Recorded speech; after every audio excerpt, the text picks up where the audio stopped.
സഹധർമ്മിണി, പ്രിയ sister, ഇന്ന് യോഗത്തിൽ പങ്കെടുക്കുന്ന പ്രിയപ്പെട്ട ദൈവമക്കൾ, നിങ്ങൾക്കേവർക്കും കർത്താവായ യേശുക്രിസ്തുവിൻ്റെ നാമത്തിലുള്ള സ്നേഹവും വന്ദനവും അറിയിക്കുകയാണ്. ഞാനും ഒരു യാത്ര കഴിഞ്ഞ് വീട്ടിലെത്തിയതേ ഉള്ളൂ. അതുകൊണ്ടാണ് ഞാൻ കൃത്യസമയമായപ്പോൾ ജോയിൻ ചെയ്തത്. അല്ലെങ്കിൽ 8:30 തന്നെ എത്തും. 8:45 ഞാൻ വീട്ടിലെത്തിയതേ ഉള്ളൂ. പെട്ടെന്നൊന്ന് കുളിച്ച് റെഡിയായി ജസ്റ്റ് ജോയിൻ ചെയ്യുമായിരുന്നു. പ്രിയ സഹിച്ചാൻ പറഞ്ഞ പോലെ വർഷങ്ങളായുള്ള ആത്മീക ബന്ധം ഞങ്ങൾ തമ്മിലുണ്ട്. പക്ഷേ കുടുംബത്തെ പരിചയപ്പെടാൻ ഇതുവരെ സാധിച്ചില്ല. എനിക്ക് തോന്നുന്നു അവരുടെ കുടുംബ വീടിന് തൊട്ടടുത്തവരൊരു വീട്ടിൽ കഴിഞ്ഞ കുറച്ച് നാളുകൾക്ക് മുൻപ് എത്താൻ കഴിഞ്ഞപ്പോൾ ഞങ്ങളെങ്ങനെയോ സംസാരിച്ചു വന്നപ്പോൾ പ്രിയ സഹിച്ചാൻ്റെ കാര്യം ഞങ്ങൾ സംസാരിച്ചു. എന്നാൽ ഈ കഴിഞ്ഞ 2 ആഴ്ചയ്ക്ക് മുൻപ് ഞങ്ങൾക്ക് ഒരുമിച്ച് ഒരു വേദിയിലായിരിക്കാൻ ദൈവം കൃപ തന്നു. അന്ന് ദൈവം അവരെ ഉപയോഗിച്ചുകൊണ്ടിരിക്കുന്ന ആത്മീക തലങ്ങളെക്കുറിച്ചൊക്കെ കേട്ടപ്പോൾ ഒത്തിരി സന്തോഷം തോന്നി. പെട്ടെന്നാണ് ഇങ്ങനൊരു മീറ്റിങ്ങിനെ കുറിച്ച് പറഞ്ഞതും. ഞാനപ്പോൾ ചോദിച്ചു, എന്താണ് ഈ മീറ്റിങ്? അപ്പോൾ വളരെ കാഷ്വലായിട്ട് തന്നെ ദൈവം ഏൽപ്പിച്ച ശുശ്രൂഷയെക്കുറിച്ച് ചില വാക്കിൽ മാത്രം എന്നോട് പറഞ്ഞു. ഞാൻ ഇന്നലെ ഈ മീറ്റിങ്ങിൽ അല്പസമയം ഉണ്ടായിരുന്നു. അത് സന്തോഷമായിരുന്നു. പിന്നെ എനിക്കൊരു കോള് വന്നപ്പോൾ അതിൽ പങ്കെടുക്കേണ്ടതായിട്ടുള്ള കുറച്ച് സമയം നീണ്ടുപോകുന്ന ഒരു സമയമായിരുന്നു. അതുകൊണ്ട് പിന്നെ അതിൽ നിന്ന് മാറി. പ്രത്യേകിച്ച് ഒരു പ്രയർ ഗ്രൂപ്പാണെന്ന് മനസ്സിലാക്കാൻ കഴിയുന്നു. വിവിധ സഭകളിലെ ദൈവമക്കൾ വിവിധ രാജ്യങ്ങളിൽ ഇരുന്ന് പങ്കെടുക്കുന്ന ഒരു ആത്മീയ ശുശ്രൂഷയാണല്ലോ. തീർച്ചയായിട്ടും ഇങ്ങനെയുള്ള ആത്മീയ കൂടിവരവുകളൊക്കെ വലിയ ഉണർവിലേക്കും ഒക്കെ മാറുമെന്നുള്ളതിൽ രണ്ട് പക്ഷമില്ല. ഈ ഒരു കോവിഡ് കാലം വന്നപ്പോൾ ഒത്തിരി പേർക്ക് അത്താണിയായ ഒരു മീഡിയ ആണ് ഈ സൂം എന്ന് പറയുന്നത്. നമുക്കാർക്കും സൂം ഒന്നും അറിയത്തില്ലായിരുന്നു, എനിക്കറിയില്ലായിരുന്നു. എന്നാൽ ഏറ്റവും അധികം സൂമിൽ പ്രസംഗിക്കാൻ, ഇന്നും പ്രസംഗിച്ചുകൊണ്ടിരിക്കാൻ ദൈവം അവസരം നൽകിക്കൊണ്ടിരിക്കുന്നു. കോവിഡ് കാലത്തേക്ക് ചിലപ്പോൾ 5-6 മീറ്റിങ്ങുകൾക്ക് വരെ സംസാരിച്ച സമയങ്ങളുണ്ട്. അപ്പം പല സോണിൽ പല സമയങ്ങളാണല്ലോ, അപ്പോൾ അവർക്കതൊന്നും അറിയണ്ടല്ലോ. പക്ഷേ അന്നത്തെ കാലം അങ്ങനെ ആയതുകൊണ്ട് പാസ്റ്റർമാർക്ക് പണിയില്ലാതൊന്നും വരുന്നില്ല. മറ്റുള്ളവർക്ക് പണിയൊന്നും ഇല്ലാതെ വീട്ടിലിരുന്നെങ്കിലും ഉപദേശിമാർക്ക് ഇഷ്ടംപോലെ മീറ്റിങ്ങുകളായിരുന്നു. അതുകൊണ്ട് ദൈവമക്കളും ദൈവദാസന്മാരും ഒന്നും ആത്മീകമായി വലിയ ക്ഷീണമൊന്നും തോന്നിയില്ല. പക്ഷെ ഇപ്പോൾ ആളുകൾക്കൊക്കെ ഇച്ചിരി ക്ഷീണം വന്നു തുടങ്ങി. കാരണം വീട്ടിൽ തന്നെ ഇരുന്ന് കിടന്നും ഇരുന്നും കുറിച്ചോണ്ടും ഒക്കെ പങ്കെടുക്കാൻ പറ്റുന്നൊരു യോഗമാണ് സൂം മീറ്റിംഗ് എന്ന് പറയുന്നത്. കാരണം ഒന്നാമത്തെ കാര്യം, ആരും ക്യാമറ ഓൺ ചെയ്യാറില്ല. നമുക്കപ്പോൾ അറിയത്തില്ല എന്താ ഇവരുടെ നടപടി എന്നുള്ളത്. ചിലരൊക്കെ ന്യായമായി വല്ല ഓഫീസിലൊക്കെ ആണെങ്കിൽ പറ്റത്തില്ല. മറ്റു ചിലർ നമുക്കറിയത്തില്ല, അവരിനി ഏത് യോഗത്തിന് വന്നാലും അവരത് ഓൺ ചെയ്യുകയില്ല. അപ്പോൾ ഒരർത്ഥത്തിൽ ഇപ്പോൾ ഞാൻ സൂം മീറ്റിങ്ങിന് അധികം പോകാറില്ല. കാരണം ഇപ്പം എല്ലാം ഓപ്പണായി. നമ്മളെവിടെ പോകാതിരിക്കുന്നത്? എല്ലായിടത്തും പോകും. കല്യാണത്തിനൊക്കെ 2 ദിവസം മുമ്പേ നമ്മൾ പോകും. എന്നാൽ ഇങ്ങനെ പല രാജ്യങ്ങളിലുള്ളവരെ ഒന്നും നമുക്ക് കണക്ട് ചെയ്യാൻ പറ്റത്തില്ല. അപ്പം അങ്ങനെ വരുമ്പോൾ ഇതൊരു നല്ല മീഡിയ ആണ്. ദൈവം ഏൽപ്പിച്ച് ശുശ്രൂഷ ചെയ്യാൻ ആവലോടെ കാത്തിരിക്കുന്ന ദൈവമക്കളുമായിട്ട് സമയം ചിലവഴിക്കാൻ എനിക്ക് മനസ്സിലാക്കാൻ കഴിയുന്നു. വളരെ സിൻസിയറായി പ്രാർത്ഥിക്കുന്നൊരു ഗ്രൂപ്പാണത്. ഞാൻ ഇന്നലെ അല്പസമയം പങ്കെടുത്തപ്പോൾ എനിക്ക് മനസ്സിലായി. പ്രാർത്ഥനയ്ക്കും അതുപോലെ തന്നെ ദൈവവചന ശുശ്രൂഷയ്ക്കും ഞാൻ എടുത്തെടുത്ത് ചോദിച്ചു എത്ര മണി വരെയാണ്. അപ്പോൾ 2 മണിക്കൂറാണ് ദൈവദാസന്മാർക്ക് തന്നെ. ഈ അടുത്തിടെയൊന്നും അങ്ങനെ എനിക്ക് കിട്ടി. 2 ദിവസം ക്ലാസ് ആയിരുന്നു. ഇന്നലെ അടൂർ AG സെക്ഷൻ്റെ പാസ്റ്റേഴ്സ് കോൺഫറൻസ് ആയിരുന്നു. 10:30 ആയപ്പോൾ എനിക്ക് മൈക്ക് കൈ തന്നു. 2 മണിയായപ്പോഴാണ് മൈക്ക് താഴെ വെച്ചത്. ഇടയ്ക്കൊരു 10 മിനിറ്റ് ബ്രേക്ക്. ഏതാണ്ട് 140 പേരുള്ള 60 പാസ്റ്റർമാരും അവരുടെ ഭാര്യമാരും കൂടെ കൂടിയ ഒരു മീറ്റിംഗ് ആയിരുന്നു അടുത്ത സെക്ഷനിലെ. അതുപോലെ കഴിഞ്ഞ 2 ദിവസങ്ങൾക്ക് മുമ്പ് ഒരവധി ആയിരുന്നല്ലോ, ഈ ദീപാവലിയുടെ. ആ 2 ദിവസങ്ങളിൽ ബാംഗ്ലൂരിലുള്ള ഒരു AG ചർച്ചിൽ 2 മണിക്കൂർ വീതം അവർക്ക് സുവിശേഷീകരണത്തിൻ്റെ ക്ലാസ്. അത് റെസ്റ്റൊന്നുമില്ല, എന്നുവെച്ചാൽ ബ്രേക്കൊന്നുമില്ല, ത്രൂ ഔട്ട്. അത് ഇതുപോലെ തന്നെയായിരുന്നു 8 മുതൽ 10 വരെയുള്ള സമയം, 2 മണിക്കൂർ ക്ലാസ്. അത് പിന്നെ കന്നഡയിലേക്ക് തർജ്ജിമ ഉണ്ടായിരുന്നത് കൊണ്ട് നമുക്ക് ഷോർട്ട് ടൈമിൽ കിട്ടിയുള്ളൂ. അതുകൊണ്ടാണ് അവർ 2 ദിവസം അങ്ങനെ വെച്ചത്. അതൊരു ക്ലാസ്സാണ്. ക്ലാസ്സിൽ നമുക്ക് 2 മണിക്കൂറോ 4 മണിക്കൂറോ ബുദ്ധിമുട്ടൊന്നും വരത്തില്ല, അത്തരത്തിൽ പോകും. പക്ഷേ ഒരു ആത്മീക ശുശ്രൂഷ എന്നതുപോലെയുള്ള ശുശ്രൂഷ ചെയ്യുമ്പോൾ നമ്മൾ ഒരുമിച്ചൊരു പ്ലാറ്റ്ഫോമിൽ എല്ലാവരും കൂടെ ചേർന്ന് ഒരു യുദ്ധമായി യോഗം പോവുകയാണെങ്കിൽ സമയം പോകുന്നതൊന്നും അറിയില്ല. സ്തോത്രം എന്ന് പറഞ്ഞാൽ അത് പരിശുദ്ധാത്മാവാണ് കൺട്രോൾ ചെയ്യുന്നത്. അപ്പോൾ എനിക്ക് ഒരു കാര്യം ഇവിടെ പറയാനുള്ളൂ. കർത്താവിൻ്റെ മക്കൾ നമ്മളൊരു അല്പം ലോങ് ടൈം ഇരിക്കാൻ പോവുക ഒരുമിച്ച്. വളരെ ആത്മാർത്ഥമായ പ്രാർത്ഥനയുടെ പിന്തുണ വേണം. കാരണം ഇതൊരു നേരം പോക്കല്ല. നിങ്ങളുടെയൊക്കെ വിലപ്പെട്ട സമയം നിങ്ങൾ മാറ്റി വെച്ചേക്കണം. ഞാൻ ഇന്ന് പകലിൽ ഒരല്പസമയം മാറ്റി വെച്ചു. അത് കഴിഞ്ഞ് ഞാനൊരു യാത്ര പോയി തിരികെ വന്നു. രാവിലെ എൻ്റെ പ്രഭാത പ്രാർത്ഥന കഴിഞ്ഞിട്ട് ഞാൻ ദൈവത്തോടൊരു ആലോചന ചോദിച്ചു. കർത്താവേ, ഇന്നത്തെ രാത്രിയിലെ യോഗത്തിന് എന്താ ഞാൻ സംസാരിക്കേണ്ടത്? അപ്പോൾ എൻ്റെ ഉള്ളിൽ പരിശുദ്ധാത്മാവ് പറഞ്ഞ ചില ആത്മീക ചിന്തകൾ നമുക്ക് ഒരുമിച്ച് പങ്കുവയ്ക്കാം. വളരെ ശാന്തമായിട്ട് നമുക്ക് ചിന്തിക്കാം. എനിക്ക് വളരെ നിർബന്ധമുള്ളൊരു കാര്യമാണ്, ദൈവമക്കൾ ദൈവവചനം കേട്ട് അത് ഗ്രഹിച്ച് തിരിച്ചറിഞ്ഞ് ഏറ്റെടുത്ത് സ്തോത്രം ചെയ്യണം. സ്തോത്രം. അല്ലാത്ത പക്ഷം നമ്മുടെ അകത്തൊരു എന്താ പറയുക, ജ്വലനം ഉണ്ടാകത്തില്ല. സ്തോത്രം. നമുക്ക് വേണ്ടിയത് ഉണർവല്ല, നമുക്ക് വേണ്ടിയത് ദൂരവ്യാപകമായ ഉണർവാണ്, നിലനിൽക്കുന്ന ഉണർവാണ്. നമ്മുടെ യോഗം കഴിയുമ്പോൾ അതിൻ്റെ കെട്ട് വിട്ടു പോകുന്നില്ല, അതിൻ്റെ മട്ടുമാറിപ്പോകുന്നില്ല. യോഗം കഴിഞ്ഞിട്ടും നാം നമ്മുടെ എന്താ പറയുക, ജീവിതത്തിൻ്റെ നേർക്കാഴ്ചയിൽ അതിൻ്റെ സാന്ദ്രത നഷ്ടപ്പെട്ടു പോകുന്നില്ല. തെസലോനിക്കയിലെ ദൈവമക്കളെ കുറിച്ച്, എൻ്റെ പാഠ്യവിഷയം അല്ല, തെസലോനിക്കയിലെ ദൈവമക്കളെ കുറിച്ച് പറയുന്നത് അവർ കേൾക്കുന്ന ദൈവവചനം മനുഷ്യന്റെ വചനമായിട്ടല്ല.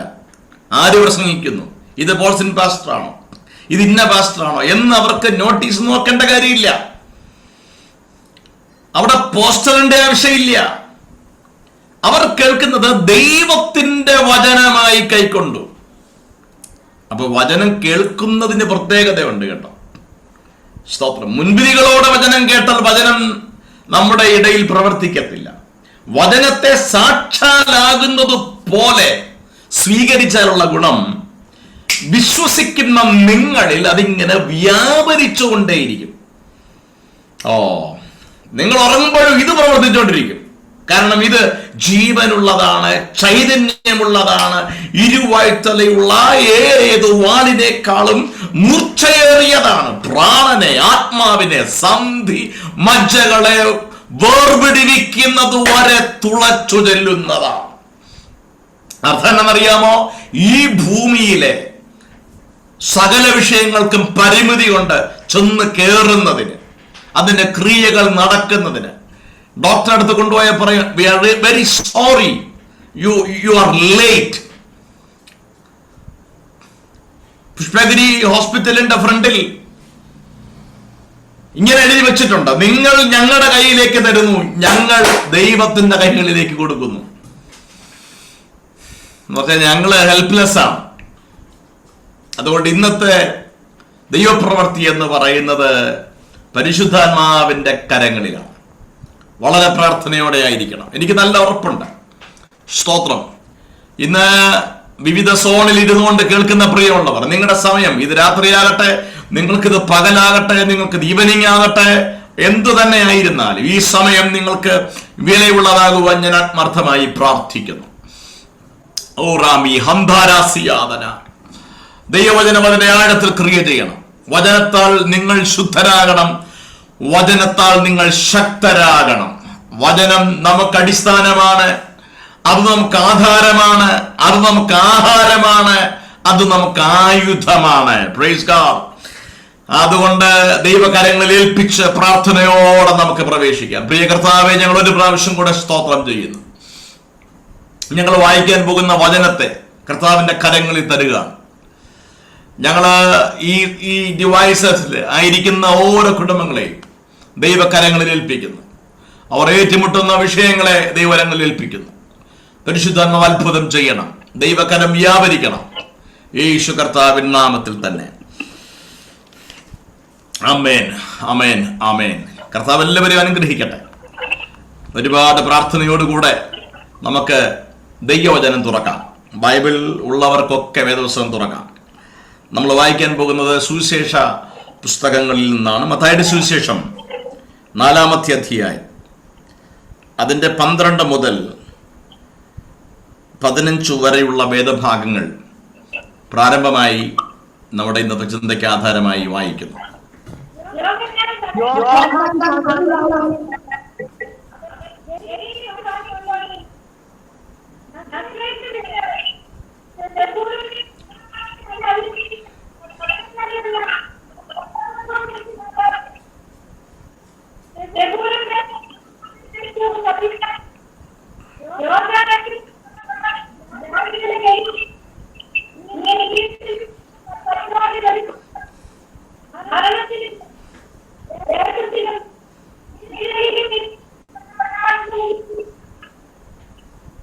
Thank you, thank you.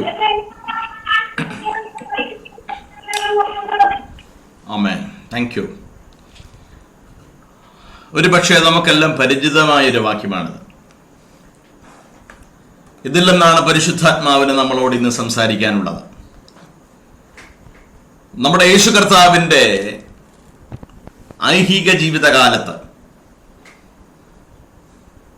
കർത്താവ് ചെയ്തൊരു പ്രവൃത്തിയെക്കുറിച്ചാണ് വായിച്ചത്.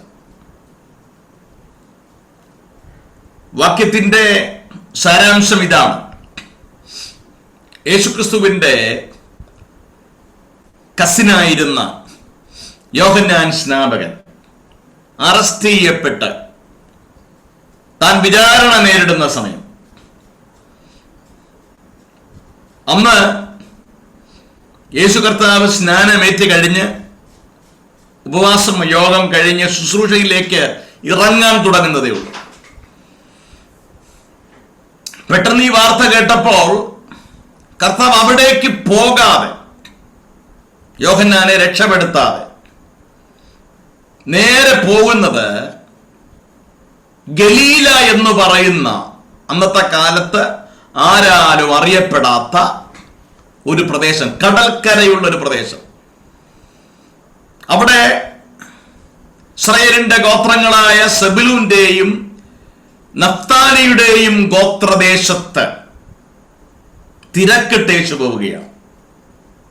കാരണം കൊട്ടേഷനിലാണ് എഴുതിയിരിക്കുന്നത്, സെബുലൂന്റെയും നഫ്താലിയുടെയും ദേശം, ജാതികളുടെ ഗലീല. ഇവിടെയുള്ള ജനം മരണത്തിന്റെ ദേശത്തിലും നിഴലിലും ഇരിക്കുകയാണ്. ഇതാണ് യേശുവിനെ അങ്ങോട്ട് പോകാൻ പ്രേരിപ്പിച്ച ഘടകം. ഇത് പഴയ നിയമത്തിൽ യെശയ്യാവിന്റെ പുസ്തകത്തിൽ നമ്മൾ വായിക്കുന്ന ഭാഗമാണ്.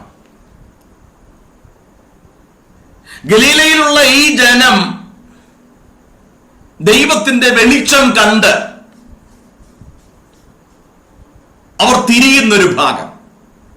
ഇത് പ്രവാചകൻ പറഞ്ഞത് നിവർത്തിയാകാൻ കർത്താവ് അങ്ങോട്ട് പോവുകയാണ്. എന്ന് പറഞ്ഞാൽ ഏതാണ്ട് 7 പതിറ്റാണ്ടുകൾ പഴക്കമുള്ള ഒരു ധൂപിന്റെ നിവർത്തിക്കു വേണ്ടി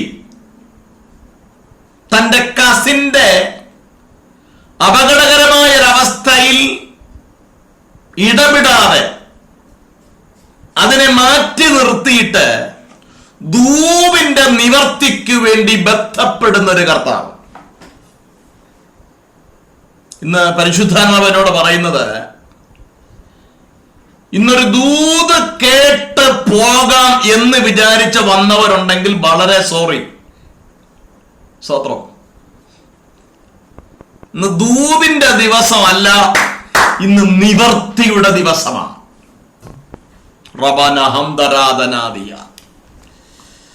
കാരണം നീ ഒത്തിരി പരിഹാസം കേട്ടിരിക്കുക. എന്താ പരിഹാസം? നിങ്ങൾക്ക് എഹെസ്കേലിന്റെ പുസ്തകത്തിലേക്ക് വന്നാൽ 12-ാം അധ്യായത്തിന്റെ 22-ാമത്തെ വാക്യത്തിൽ പ്രവാചകൻ പറയുന്നു, ആരെങ്കിലും ഒരാള് റേഞ്ച് ഉള്ള സ്ഥലത്തുള്ള ഒരാള് വായിച്ചാൽ നന്നായിരിക്കും. യെസ്.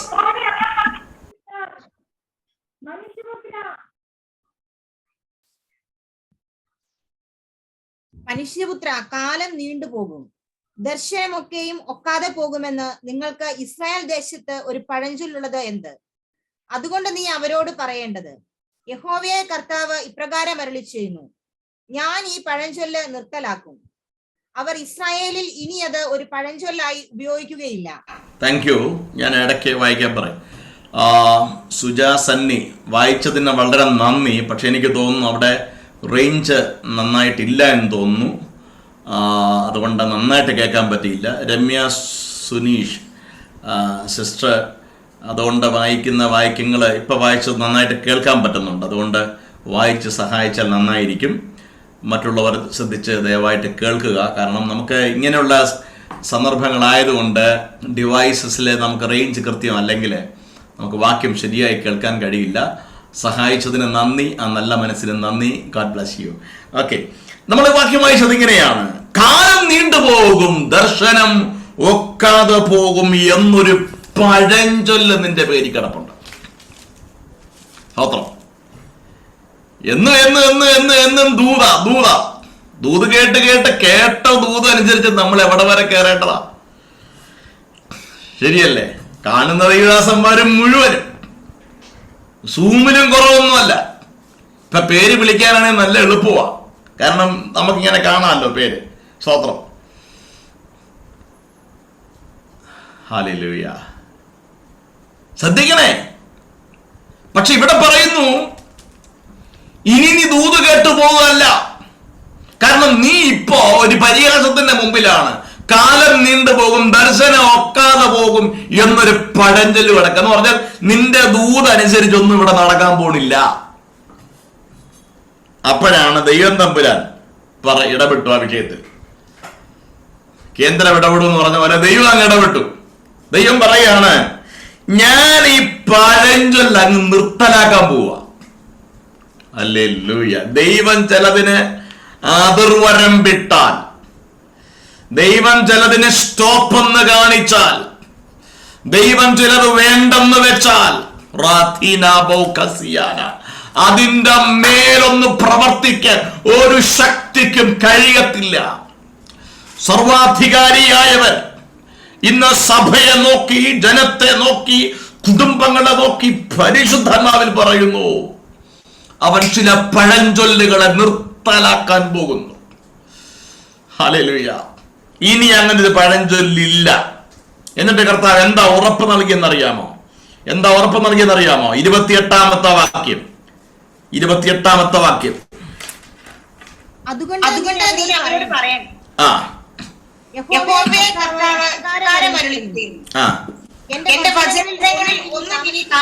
എന്റെ വചനങ്ങളിൽ ഒന്നും, അടുത്തത് നിങ്ങൾ അണ്ടർലൈൻ ചെയ്തോണം, എന്റെ വചനങ്ങളിൽ ഒന്നും. ഇനി അത് അണ്ടർലൈൻ ചെയ്തോണം. ഇന്നല്ല, ഇനി താമസിക്കത്തില്ല. ഏറ്റെടുക്കുന്നവര് മാത്രം സ്തോത്രം പറഞ്ഞാൽ മതി. ഞാൻ ആരെ സ്തോത്രം പറയിപ്പിക്കത്തില്ല. അല്ലേ പറയൂന്ന് പറഞ്ഞ് ഞാൻ പറയിപ്പിക്കുകയല്ല. ഏറ്റെടുക്കുന്നവര് സ്തോത്രം ചെയ്തുകൊണ്ടിരിക്കും. ഈ പണ്ട് കാലത്തെ നിങ്ങൾ എത്ര പേര് പോസ്റ്റ് ഓഫീസിൽ കൊണ്ടുപോയി പോസ്റ്റ് ബോക്സിനകത്ത് ഇല്ലന്റെ ഇട്ടിട്ടുള്ളവർ എത്ര പേരുണ്ട്? കയ്യൊന്ന് ഉയർത്തിക്ക്. ഹല്ലേലൂയ. അത്യാവശ്യം എല്ലാവരും. ബാക്കിയുള്ളവരൊക്കെ പറഞ്ഞില്ല പക്ഷെ ഞങ്ങൾ ലെറ്റർ കൊടുത്തിട്ടേ ഉള്ളൂ. സ്തോത്രം.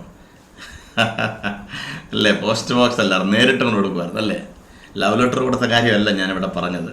പോസ്റ്റ് ബോക്സിനകത്ത് കൊണ്ട് കത്തിട്ട കാര്യമാണ്. അപ്പോൾ ഈ പോസ്റ്റ് ബോക്സിനകത്ത് കത്തിടുമ്പോൾ ഒരു പ്രത്യേകതയുണ്ട്. കത്തകത്തോട്ടിട്ടിട്ട് കൈ വലിക്കുമ്പോഴത്തേക്ക് അതിൻ്റെ നാക്കിങ്ങനെ കിടന്നാടും. ശ്രദ്ധിച്ചിട്ടുണ്ടോ? അപ്പൊ ഈ നാക്ക് ആടുമ്പോൾ ഓർത്തോണം എന്തോ അകത്തോട്ട് പോയിട്ടുണ്ടെന്ന്. ദൂത് മനസ്സിലായവർക്കായിട്ട് സ്തോത്രം. ഹല്ലേലൂയ.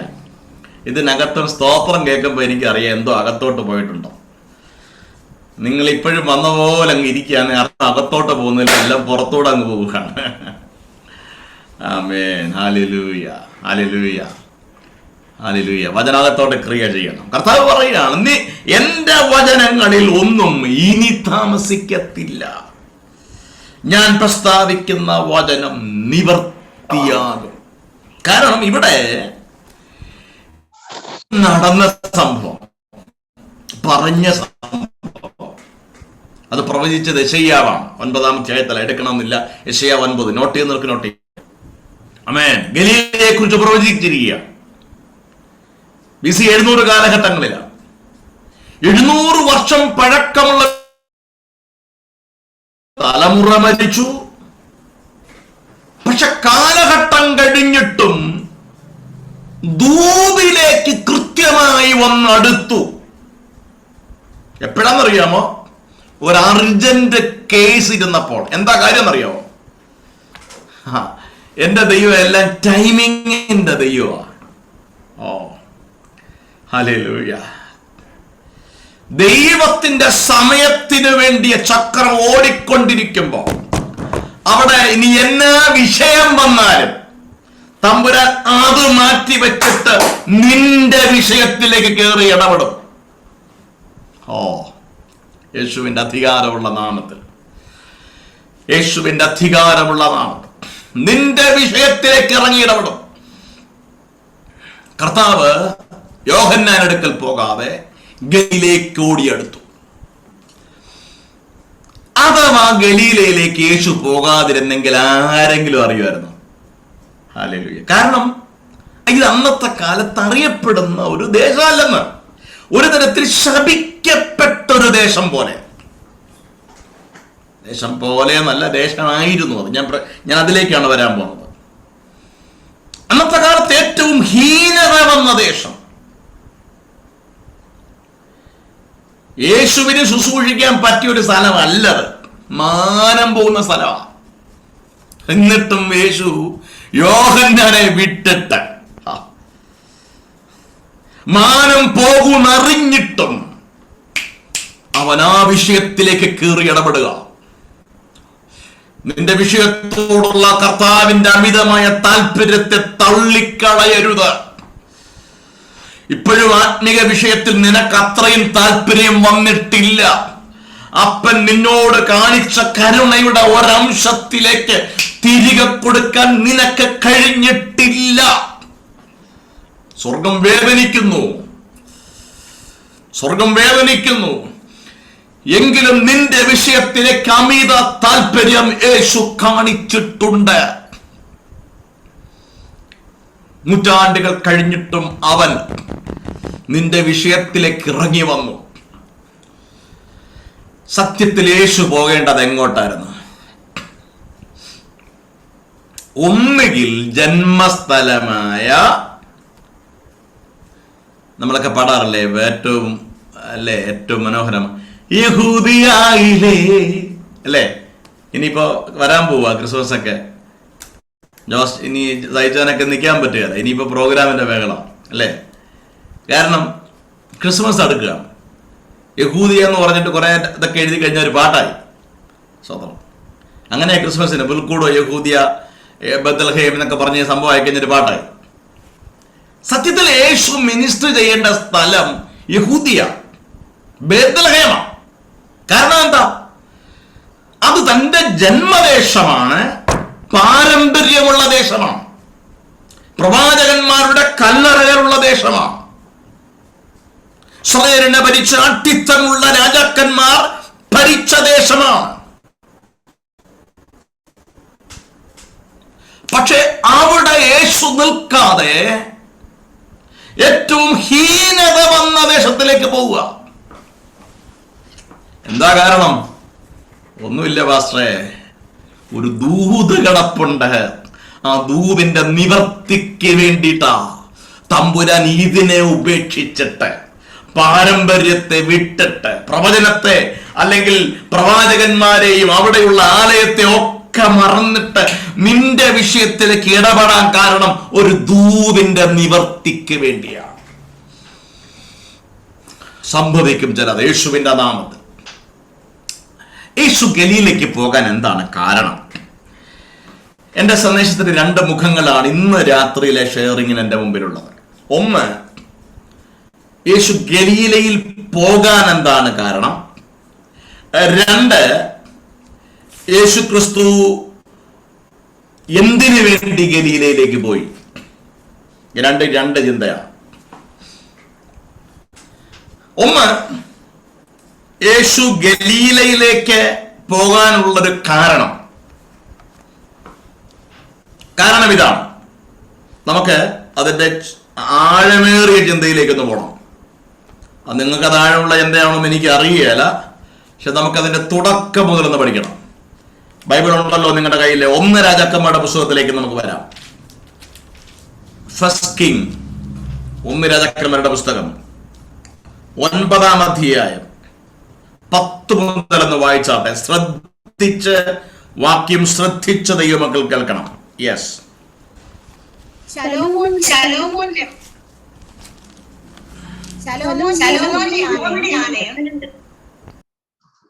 രാജധാനി എന്ന 2 ഭവനവും 20 സംവത്സരം കൊണ്ട് പണിത ശേഷം സോർ രാജാവായ ഹീരാം ശലോമോന് അവന്റെ ഇഷ്ടം പോലൊക്കെയും ദേവദാരുവും സരളമരവും സ്വർണവും കൊടുത്തിരുന്നത് കൊണ്ട് ശലോമോൻ രാജാവ് ഹീരാമന് ഗലീല ദേശത്ത് 20 പട്ടണം കൊടുത്തു. ശലോമോൻ ഹീരാമിന് കൊടുത്ത പട്ടണങ്ങളെ കാണേണ്ടതിന് അവൻ സോരിൽ നിന്ന് വന്നു. എന്നാൽ അവ അവന് ബോധിച്ചില്ല. സഹോദര, നീ എനിക്ക് തന്ന ഈ പട്ടണങ്ങൾ എന്തെന്ന് അവൻ പറഞ്ഞു. അവയ്ക്ക് ഇന്ന് വരെയും കാബൂൾ ദേശം എന്ന് പേരായിരിക്കുന്നു. ഹീരാമോ രാജാവിന് 120 താലന്ത് പൊന്നു കൊടുത്തയച്ചു. മതി. Thank you sister. വാക്യം ഒന്ന് ശ്രദ്ധിച്ച്. ഗലീലയിലെ പിന്നിലൊരു ചരിത്രം കിടപ്പുണ്ട്, നമ്മൾ അറിയാത്തൊരു ചരിത്രം. ഇപ്പൊ നമ്മൾക്ക് പറയും ദൂതുണ്ട്. ഈ ദൂത് കിട്ടാൻ എന്താ കാരണം? ഇത് സംഭവിക്കുന്നത് 1000 വർഷങ്ങൾക്ക് മുൻപാണ്. എന്നോട് ഇന്ന് പരിശുദ്ധാത്മാവ് പറയുന്നത്, തലമുറയായി നീ അറിയാതെ കുടുംബത്തിനകത്തേറ്റ ചില മുറിവുകൾ നിമിത്തം തുടർമാനമായി അതിന്റെ ശാപം നിന്റെ തലമേലും കൊണ്ടു നടന്നിട്ട് ഉറങ്ങാൻ കഴിയാതെ മാനസികമായി തളർന്ന് ഷാനി ബാറോ കത്തീന ബാദിയ, ഇതെന്തൊരു ജീവിതമെന്ന് ചിന്തിച്ച് മടുത്തിരിക്കുന്ന ചിലതിനെ ദൈവാത്മാവ് തൊടുന്ന രാത്രിയാണെന്ന് ദൈവാത്മാവ് പറയുന്നു. ഒന്ന് ശ്രദ്ധിക്കണേ. ശലോമോൻ രാജാവിന്റെ കാലഘട്ടം, ദേവാലയം പണിയാനുള്ള നിയോഗം കിട്ടിയിട്ട് ആലയം പണിയുമ്പോൾ അന്ന് വരെ ശൗലിനോ ദാവീദിനോ ഇല്ലാത്തൊരു ബന്ധം അന്യ രാജ്യങ്ങളുമായി ശലോമോൻ ഉണ്ടായി. അങ്ങനൊരു രാജാവ്, അദ്ദേഹത്തിന്റെ പേര് ഹീരാം എന്നാണ്. ഹീരാം രാജാവ് ആലയത്തിന്റെ ഫർണിഷിങ്ങിന് വേണ്ടിയിട്ട് അദ്ദേഹം ഇവർക്ക് വളരെ നല്ല വിലപിടിപ്പുള്ള മരങ്ങൾ, അന്നത്തെ കാലത്തൊന്നല്ല ഇന്നത്തെ കാലത്തും ഏറ്റവും വിലയുള്ള സെഡാർ എന്ന് പറയുന്ന അല്ലെങ്കിൽ കേദാർ എന്ന് നമ്മൾ പറയാറില്ലേ, അതിന്റെ അർത്ഥമാണ് ദേവദാരു, സരളവൃക്ഷം. ഇങ്ങനെ ധാരാളം മരങ്ങൾ ഭയങ്കര വിലപിടിപ്പുള്ളതാണ്. അതിനോടൊപ്പം തന്നെ സ്വർണവും ഒക്കെ കൊടുത്തു, മരവും ഒക്കെ കൊടുത്തു. എല്ലാം കൂടെ ലക്ഷക്കണക്കിന് കോടിക്കണക്കിന് രൂപ വരുന്ന സാധനങ്ങളാണ് കൊടുത്തത്. ശലോമോൻ അത് ഇഷ്ടപ്പെട്ടു, അത് വാങ്ങി. അപ്പൊ ശലോമോനൊരു താല്പര്യം, രാജാവ് ഇത്ര തരുമ്പോ തിരിച്ചെന്തേലും ഒന്ന് കൊടുക്കണ്ടേ. അപ്പൊ ഇദ്ദേഹത്തിന് ആകെ ഉള്ളത് അപ്പന്റെ വേഷമാണ്. അപ്പൊ ഇദ്ദേഹം അതിൽ ഉള്ളതിൽ ഇച്ചിരി ബെറ്റർ ആയിട്ട് തോന്നിയ അന്നത്തെ സ്ഥലമായിരുന്നു ഗലീലയിലെ തീരദേശ പട്ടണങ്ങൾ. നമ്മൾ പറയുന്നല്ലേ ബീച്ച് സൈഡ് എന്നൊക്കെ പറയുന്നത്. അപ്പോൾ ആ ബീച്ച് സൈഡിലെ ദേശം, കടൽക്കരയുടെ ദേശം രാജാവിന് കൊടുത്തു. ശലോമോനെ സംബന്ധിച്ചത് വലുതാ. അദ്ദേഹം നല്ലത് കൊടുത്തപ്പോൾ ഇദ്ദേഹവും തനിക്കുള്ള നല്ലതാ കൊടുത്തത്. പക്ഷേ ഈ ദേശത്തെ പറ്റി ഉള്ളറിയാത്ത രാജാവ് പുറമേ ഉള്ളത് നോക്കി അതിനൊരു വിലയിട്ടു. ശ്രദ്ധിച്ച് കേൾക്കണേ, ലോകം നിനക്ക് വിലയിടുന്നത് നിന്നെ പുറം നോക്കിയ, നിന്നെ പുറമേ വിലയിരുത്തിയ, നിന്റെ നിറം നോക്കിയ, നിന്റെ കുടുംബം നോക്കിയ. രാജാവ് ആ സ്ഥലം കാണാൻ വേണ്ടി വന്നു. അവിടെ അങ്ങനെയാ വായിക്കുന്നത്, ശലോമോൻ ഹീരാമിന് കൊടുത്ത പട്ടണങ്ങളെ കാണേണ്ടതിന് അദ്ദേഹം സോരിൽ നിന്ന് വന്നു. എന്നിട്ട് ചോദിച്ചെന്നറിയാവോ? അവന് ബോധിച്ചില്ല. ശ്രദ്ധിക്കണേ, ഗലീല എന്ന് പറഞ്ഞാൽ ഒന്ന് തഴയപ്പെട്ട ദേശം, ഒഴിവാക്കപ്പെട്ട ദേശം. അവന് ബോധിച്ചില്ല. ജീവിതത്തിൽ എപ്പോഴെങ്കിലും ഒഴിവാക്കൽ അനുഭവിച്ചിട്ടുണ്ടോ? ചത്തുപോയെന്നേ ഉള്ളൂ. പക്ഷെ ജീവനോടിരിക്കുമ്പോൾ കൊല്ലുന്നതിന് തുല്യമാണ് നമ്മൾ ഇങ്ങനെ ഒരാളുണ്ടെന്ന് മാറ്റി നിർത്തുകയൊക്കെ ചെയ്യുമ്പോൾ ഉള്ള വേദന ഞാൻ അനുഭവിച്ചിട്ടുണ്ട്. പ്രിയമുള്ളവരെ, സ്തോത്രം, ഞാൻ അനുഭവിച്ചിട്ടുണ്ട്. ഹല്ലേലൂയ. നിന്നെ മാറ്റി നിർത്തുമ്പോഴുള്ള വേദന, ഒഴിവാക്കുമ്പോഴുള്ള വേദന. ഇതാരും അറിഞ്ഞില്ല. ഈ ഗലീലയ്ക്ക് സംഭവിച്ച സംഭവം ആരും അറിഞ്ഞില്ല. രാജാവ് ബോധിച്ചില്ലത് മാത്രമല്ല, ശലോമോനെ വിളിച്ചു, സഹോദരാ എന്താ ഈ കാണിച്ചേ? എന്നിട്ട് പറയാണ്, അദ്ദേഹം ആ ദേശത്തെ ഇന്നുവരെയും കാബൂൽ ദേശം. കാബൂൽ എന്ന് പറഞ്ഞാൽ അറിയാമോ? കാബൂൽ എന്ന് പറഞ്ഞാൽ ഗുണമില്ലാത്തത്, പ്രയോജനമില്ലാത്തത്, ഒരു ഫലവും ഉണ്ടാകാത്തത്. ഞാൻ നേരത്തെ പറഞ്ഞായിരുന്നോ ശാപം കിടപ്പുണ്ടെന്ന്. റംഷോഖനാദിയ. പണ്ടൊരു രാജാവ് ഗലീലയെ നോക്കി വിളിച്ചത് good for nothing. Thank you Shiny Abraham. Cabul എന്ന് പറഞ്ഞാൽ എന്താ അർത്ഥം? ഗുഡ് ഫോർ നത്തിങ്, ഒന്നിനും കൊള്ളില്ല, നോ യൂസ്. നീ ഒരു വേസ്റ്റ് ആയിട്ടാ ലോകത്തിന് കാണാൻ പറ്റുന്നത്. നീ ഒന്നൊരു ജന്മത്തെ ഉൾക്കൊള്ളാൻ പലർക്കും മടിയാ. റോസീന ബോധാനായ. എന്നാൽ ഇന്ന് പകലിൽ ഞാൻ നിങ്ങളോട് ആത്മാവിൽ വിളിച്ചു പറയുന്നു, ഇന്ന് രാത്രിയിൽ ഞാൻ ആത്മാവിൽ വിളിച്ചു പറയുന്നു, നിങ്ങളുടെ ടൈം സോൺ ഏതുമാകട്ടെ, ആത്മാവിൽ വിളിച്ചു പറയുന്നു, നൂറ്റാണ്ടുകൾ പഴക്കമുള്ള ചില മുറിവുകളെ പരിശുദ്ധാത്മാവ് ഇന്ന് പകലിൽ തൊട്ട് നിന്നെ പുറത്ത് കൊണ്ടുവരുന്ന ഒരു പകലായിരിക്കും, ഇതൊരു രാത്രിയായിരിക്കും. യേശുവിന് അധികാരമുള്ള നാമത്തിൽ അല്പനേരം ഏറ്റെടുത്ത് സ്തോത്രം ചെയ്യണം. ഇത് വിടുതലിന്റെ ദിവസം, വിടുതലിന്റെ നേരം. ആത്മാവ് തൊട്ടോണ്ടിരിക്കുക. ഈ ദൂത് കൈമാറിക്കൊണ്ടിരിക്കുമ്പോൾ തന്നെ പരിശുദ്ധാത്മാവിന്റെ കരം അദൃശ്യമായി നിന്റെ ശരീരത്തിൽ അനുഭവിക്കപ്പെടുകയാണ്. ഒഴിവാക്കലുകൾ, തള്ളിക്കളയലുകൾ, ഒറ്റപ്പെടലുകൾ, റംധോസിയാതന, മാനസികമായി പിരിമുറുക്കുന്ന ചില സ്പിരിറ്റുകളെ ഞാൻ ശാസിക്കുന്നു, ഡിപ്രഷനെ ശാസിക്കുന്നു യേശുവിൻ നാമത്തിൽ. സ്വസ്ഥതയില്ലാതിരിക്കുന്ന ചിലതിന് റബൂനി റഖലസിയാന്തര ആന്റി ടെൻഷൻ ടാബ് കഴിച്ച് ജീവിതം ഒരു വമ്പൻ പരാജയം പോലെ, നീ ഒന്നിനും കൊള്ളത്തില്ലെന്ന് നിന്നോട് തന്നെ പഴിചാരി, നിന്റെ ഊർജസ്വലത നഷ്ടപ്പെട്ട് പ്രാർത്ഥനാ ലൈഫിന് കടിഞ്ഞാണ് വീണതുപോലെ റംധോനി സഖാരമ ആഴത്തിൽ പ്രാർത്ഥിച്ചിരുന്ന നിനക്കിപ്പോ പ്രാർത്ഥിക്കാൻ കഴിയുന്നില്ല.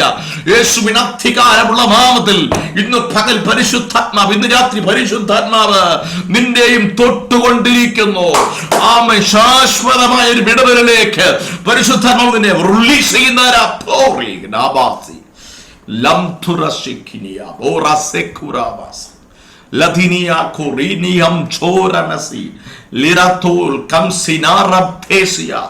ശരീരത്തിൽ നീ തിരിച്ചറിയുന്നു. യേശുവിന്റെ നാമത്തിൽ വിട്ടു കൊടുത്ത് ആരാധിച്ചുകൊണ്ടിരിക്കണം. ദൈവം നിന്നെ തൊട്ടോണ്ടിരിക്കുക. എനിക്കറിയില്ല ഏത് വ്യക്തിയാണെന്ന്, പക്ഷെ ദൈവാത്മാവ് നിന്നെ റിലീസ് ചെയ്തുകൊണ്ടിരിക്കുക. നിന്റെ മൈൻഡിനെ റിലീസ് ചെയ്തുകൊണ്ടിരിക്കുക. ഒരു ദൈവിക സ്വസ്ഥത നിന്റെ മേൽ വരികയാണ്. ഒരു ദൈവിക സ്വസ്ഥത നിന്റെ മേൽ വരികയാണ്. ഹല്ലേലൂയ. നിങ്ങൾ നോക്കിക്കേ, അവിടെ കാബൂൽ, കാബൂൽ ഒന്നിനും കൊള്ളാത്തത്. ഹല്ലേലൂയ. ഒന്നിനും കൊള്ളാത്തത്. ഈ മുറിവ് കിടക്കുക. ഈ മുറിവിന്റെ ആഴം എൻ്റെ കർത്താവിനറിയാം. അടുത്തൊരു സ്റ്റെപ്പ് വൈകിയാൽ ആമേൻ, സെബലൂന്റെയും നഫ്താലിയുടെയും കേസ് തീരുമാനമാകും. എന്താ ഇതിന്റെ പ്രത്യേകത നിങ്ങൾക്കറിയോ? സെബലൂന്റെയും നഫ്താലിയുടെയും പ്രത്യേകത, ആരെയാ ഈ കാബൂൽ എന്ന് വിളിച്ചത്? കർത്താവ് പോയി ഗലീലയിലേക്കും നഫ്താലിയിലേക്കും കർത്താവ് പോയി. എന്താ ഇവരുടെ വിശേഷത? ഒന്ന് ഞാൻ പറഞ്ഞല്ലോ, തഴയപ്പെട്ട ദേശം. തഴയപ്പെട്ട ദേശം. ആരെ ഈ തഴഞ്ഞത്? സെബലൂന്റെയും നഫ്താലിയുടെയും ദേശമായ ഗലീല. Glory to God. നഫ്താലിയെയും സെബലൂനെ കുറിച്ച് നിങ്ങൾ അറിയണമെങ്കിലേ ചില മുന്നോട്ട് വരണം. ന്യായാധിപന്മാരുടെ പുസ്തകത്തിലേക്ക് ഒന്ന് വന്നേ. 5-ാമത്തെ അധ്യായം, സ്തോത്രം, 18-ാമത്തെ വാക്യം. 5:18.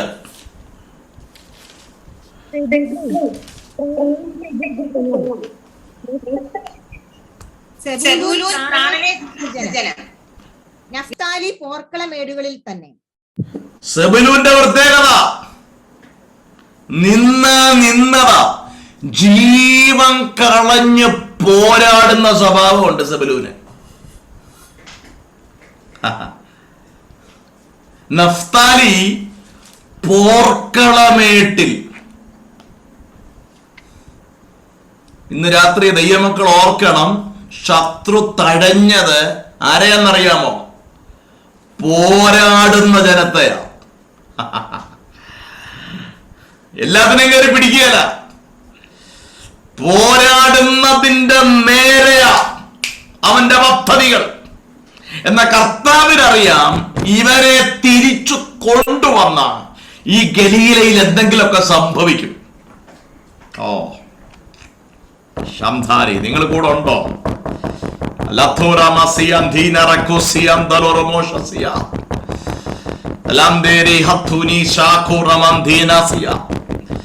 കഴിയുമെങ്കിൽ ദൈവമക്കൾ നിങ്ങളുടെ വീഡിയോ ഒന്ന് ഓൺ ചെയ്ത് സഹകരിക്കേ. ദൈവം നിങ്ങളെ തൊടുന്ന ദിവസം മറഞ്ഞിരിക്കണ്ട. യേശുവിന്റെ അധികാരം നമ്മൾ ഒരുമിച്ച് ശുശ്രൂഷിക്കുന്നത്. ഇതൊരു പോരാട്ടമാണ്, ഇതൊരു ആത്മീക യുദ്ധമാണ്. ദൈവം ഇതിലെ ദൈവം നിങ്ങളെ തൊട്ടുകൊണ്ടിരിക്കുക. എനിക്കറിയാം ആമേൻ. നിങ്ങളെ എവിടെ ഏത് സ്ഥലത്തിരുന്നുണ്ടായിരുന്നാലും ഞാൻ ഈ മുറിയിൽ ഇരുന്നുണ്ടാ ദൈവ സാന്നിധ്യത്തെ തിരിച്ചറിയുന്നുണ്ടാ പറയുന്നത്. യേശുവിന്റെ അധികാരമുള്ള നാമത്തിൽ ഹല്ലേലൂയ. കർത്താവിനറിയാം നീ ആരായിരുന്നെന്ന്, നിന്റെ മേലുള്ള അഭിഷേകം എന്താണെന്ന്, നിന്റെ പ്രാർത്ഥനയിൽ എന്താ കഴിഞ്ഞ കാലങ്ങളിൽ സംഭവിച്ചത്. നീ അനേകർക്ക് വിടുതലായിരുന്നു. നിന്റെ പ്രാർത്ഥന, നിന്റെ പോരാട്ടം അനേകരെ വിടിവിച്ചിട്ടുണ്ട്. റാസോദനാദിയ, നിന്റെ നേരം, നിന്റെ സമയങ്ങൾ അനേകരുടെ വിടുതലിന് കാരണമായിട്ടുണ്ട്. നീ ഉപയോഗിക്കപ്പെട്ടപ്പോൾ ചിലതിന്റെ ഒക്കെ ചിലതിനെ ജീവനിലേക്ക് കൊണ്ടുവന്നതുപോലെ റംദാനിയ ആത്മഹത്യ പ്രവണത കാണിച്ച പലതിനെയും തിരിച്ചു കൊണ്ടുവരാൻ നിന്റെ സാക്ഷി കാരണമായി തീർന്നിട്ടുണ്ട്. എന്നാൽ ഇന്ന് അങ്ങനെയുള്ള നിന്നെ റാസേനിയ ആമീൻ വല്ലാതെ ഒതുക്കി നിന്നെ മരണത്തിന്റെ നിഴലിലും അന്ധതമസിലിട്ട് പൂട്ടിയിരിക്കുക. ഓ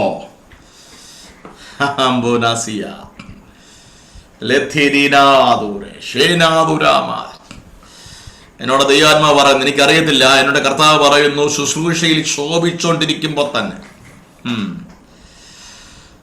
നിന്റെ മൈൻഡിനെ പോലും ഔട്ടാക്കി റംസോഖദാനിയ പെട്ടെന്ന് വിഷയങ്ങളെ അഭിമുഖീകരിക്കുമ്പോൾ നിന്റെ കൈവെള്ളയെല്ലാം കയറി വിയർക്കും. ഛർദിക്കാനില്ലെങ്കിൽ ഒമിറ്റ് ചെയ്യാൻ വരും. ഇതിനകത്തിരിപ്പുണ്ട് ഷക്കീറാദൂലാം ആസിയന്തരാദിയ റോസം ധേനിയ. ദൈവം നിന്നെ തൊടുക യേശുവിന്റെ നാമത്തിൽ. ചില ഭയങ്ങളെ ദൈവം ഇന്ന് പകൽ അഴിച്ചു മാറ്റുക, രാത്രി അഴിച്ചു മാറ്റുക യേശുവിന്റെ അധികാരമുള്ള നാമത്തിൽ. യേശുവിന്റെ അധികാരമുള്ള നാമത്തിൽ ദൂത് ഏറ്റെടുത്ത് സ്തോത്രം ചെയ്തോണം. അങ്ങനെ ഉള്ളവർ ഏറ്റെടുത്ത് സ്തോത്രം ചെയ്തോണം. ഇപ്പോൾ വിടുതല. ഞാൻ പറഞ്ഞല്ലോ, ദൂത് കേട്ടെന്ന് പോകാൻ ആരംഭിക്കേണ്ട. പ്രാപിച്ചോണ്ട് നിറവേറ്റല. ഇത് പ്രവൃത്തിയുടെ നേരമാണ്. ഇത് പ്രവൃത്തിയുടെ നേരമാണ്. This is a time that you are seeing something happening. ഓ, നിന്നെ ഇനിയും യുദ്ധഭൂമിയിൽ ആവശ്യമുണ്ടെന്ന് കർത്താവ് പറയുന്നു. ഗിദെയോനെ, നീ ഒളിച്ചു നിന്ന് മെതിക്കേണ്ടവനല്ല, പരസ്യമായി രംഗത്ത് വന്ന് റബോനെ സാദലരകൂതന. ഇല്ല വാസ്ത, ഞാൻ ഇങ്ങനെ പുറകിലൊക്കെ. No no no no, you are going to come in a leadership. You are going to take a leadership.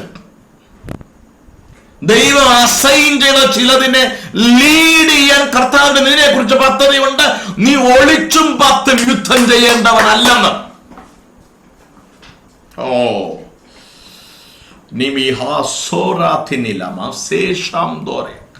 ലീഡർഷിപ്പിലേക്ക് ദൈവാത്മാവ് ചിലതിനെ വേർതിരിക്കുക. ഇന്ന് രാത്രി യേശുവിന്റെ നാമത്തിൽ ഒരു പുതപ്പ് ദൈവം ഇന്ന് നിന്റെ മേൽ വീഴ്ത്തുക. ഷദാറാമ, നീ ഇതിനകത്തോട്ട് കേറിയതിൽ ഇടയനായിട്ടായിരിക്കാം, പക്ഷെ ഇറങ്ങാൻ പോകുന്ന അഭിഷക്തനായിട്ടാ. മോശെ, നീ ഹോരേവി വന്നത് ഇടയനായിട്ടാ, തിരിച്ചു പോയത് നീ മിഷനറി ആയിട്ടാ എന്ന് പറയുന്നത്. ഇന്ന് ഇതിനകത്ത് ഈ ഡിവൈസിനകത്ത് കേറിയത് പോലെ ആകില്ല. നീ ഇവിടെ ഇറങ്ങുമ്പോൾ ഒരു പുതപ്പ് നിന്റെ മേൽ പരിശുദ്ധൻ വായിക്കുക. അസാധാരണമായ ദൈവസാന്നിധ്യം എനിക്ക് അനുഭവിക്കാൻ കഴിയുന്നുണ്ട്. എനിക്ക് ഇവിടെ നിന്ന് തുള്ളിച്ചാടി സ്തുതിക്കാനുള്ള ആഗ്രഹമുണ്ട്. ഇത് അസമയമാണ്. ഇവിടെ ഞാൻ ഈ വീട്ടിലോട്ട് താമസമായിട്ട് 1 മാസമായിട്ടുള്ളൂ. ഹല്ലേലൂയ. ഈ സമയത്ത് പ്രസംഗമൊന്നും നടന്നിട്ടില്ല. പക്ഷെ എനിക്കിത് മൗനമായിട്ട് പറയാൻ അറിയാതെ ഞാൻ മനഃപൂർവ്വം മൈക്കെടുത്താൽ പിന്നെ വേറൊരു ലെവലിലോട്ട് പോകും. ഇവിടെ മിക്സറും എല്ലാ സംവിധാനമുണ്ട്. Glory to God. ആമേൻ. പക്ഷെ ഇത് പറയുമ്പോൾ പറയാതിരിക്കാൻ പറ്റുകയില്ല. ഇന്ന് രാത്രി ദൈവമക്കൾ തിരിച്ചറിയണം, കർത്താവ് ഗലീലയിലേക്ക് പോകുന്നതിന്റെ പിന്നിൽ ഇന്നലകളിൽ ശോഭിച്ച ചിലതിനെ വീണ്ടും രംഗത്ത് കൊണ്ടുവന്ന് നഷ്ടപ്പെട്ട നിന്റെ ചിലതിനെയൊക്കെ നഷ്ടപ്പെടുത്തി കേട്ടോ. നഷ്ടപ്പെടുത്തിയതിനെ തിരിച്ചു പിടിക്കാൻ റബോന നിന്നെ എഴുതിത്തള്ളി. ഇനി ഇതൊക്കെ ടൈം കഴിഞ്ഞ കേസാന്ന് പറഞ്ഞ് വിട്ട് കളഞ്ഞു. ആര് പറഞ്ഞു ടൈം കഴിഞ്ഞെന്ന്? ആര് പറഞ്ഞു ടൈം കഴിഞ്ഞെന്ന്? നിന്റെ ടൈം ആയത്. This is the time. യേശുവിൻ നാമത്തിൽ ഇത് നിന്റെ സമയം. ഓ ജീസസ്, ഇത് നിന്റെ സമയം. എന്നോട് ആവർത്തിച്ച് പറയാൻ പറയുന്നു. അതേതൊക്കെയോ ഹൃദയത്തിൽ ആഞ്ഞടിക്കുന്നുണ്ട്. ഇത് നിന്റെ സമയം, ഇത് നിനക്കുള്ള സമയം. ഹല്ലേലൂയ. കാരണം ഒരുവൻ ഇപ്പോൾ നിന്റെ അടുക്കലേക്ക് വരുന്നുണ്ട്. ഇന്നലത്തെ മുറിവുകളെ കണ്ട് നാളെ കർത്താവ് ചെയ്യാൻ പോകുന്ന ദൈവപ്രവർത്തിയെ നീ മറക്കരുത്. റബോസഭാവനാദിയ. ഇന്നലകളിലേറ്റ ശാപം കണ്ടുകൊണ്ട് ഇന്ന് നീ മാളത്തിൽ ഒളിക്കണ്ട. ഒരുവൻ നിനക്ക് നേരെ വരുന്നു. രാജാവ് നിന്നെ ഉപേക്ഷിച്ച് കളഞ്ഞെങ്കിൽ രാജാതിരാജാവിന് നിന്നെ ആവശ്യമുണ്ട്. ഓ രാബാനാദിയ. രാജലസ്യന്ധുരാവാദിയ, രാജാവിന് നിന്നെ ഒന്നും കൊള്ളാത്തവനാണ് എന്ന് പറഞ്ഞെങ്കിൽ രാജാവ് പറയുന്നു, എനിക്ക് നിന്നെ മാത്രമേ ആവശ്യമുള്ളൂ, എനിക്ക് ഇതിനെ കൊണ്ട് ആവശ്യം ഉണ്ടെന്ന് പറയും. എനിക്ക് നിന്നെ കൊണ്ട് ആവശ്യം ഉണ്ട്. അപ്പോ ഗലീലയുടെ ഒന്നാമത്തെ പ്രത്യേകതയാണ് ഞാൻ പറഞ്ഞത്, അത് തഴയപ്പെട്ട ദേശം. രണ്ടാമത്തത് 2 രാജാക്കന്മാരുടെ പുസ്തകം. ഇതൊന്ന് രാജാക്കന്മാരായിരുന്നെങ്കിൽ ഇനി നമ്മൾ 2 രാജാക്കന്മാരുടെ പുസ്തകം വരുവാണ്. 2 രാജാക്കന്മാർ 15-ാം അധ്യായത്തിന്റെ 29-ാമത്തെ വാക്യം. യെസ്, ഇസ്രായേൽ രാജാവ് വായിച്ചോളൂ. പേക്കഹിന്റെ കാലത്ത് അശൂർ രാജാവായ തിഗ്ലത്ത് പിലേസർ വന്ന് ഈയോനും ആബേൽ ബേത് മയഖിയും യാനോവഹും കേദശും ഹാസോരും ഗിലയാദും ഗലീലയും നഫ്താലി ദേശം മുഴുവനും പിടിച്ച് നിവാസികളെ ബദ്ധരാക്കി അശൂരിലേക്ക് കൊണ്ടുപോയി. ആമേൻ. ഇപ്പൊ ചിലരെ മനസ്സിൽ വിചാരിച്ചതേ ഉള്ളൂ ഈ വാക്യം വായിക്കാത്തതിനായി നന്ദി എന്നല്ലേ. വായിക്കൊള്ളാത്ത പേരുകളാ.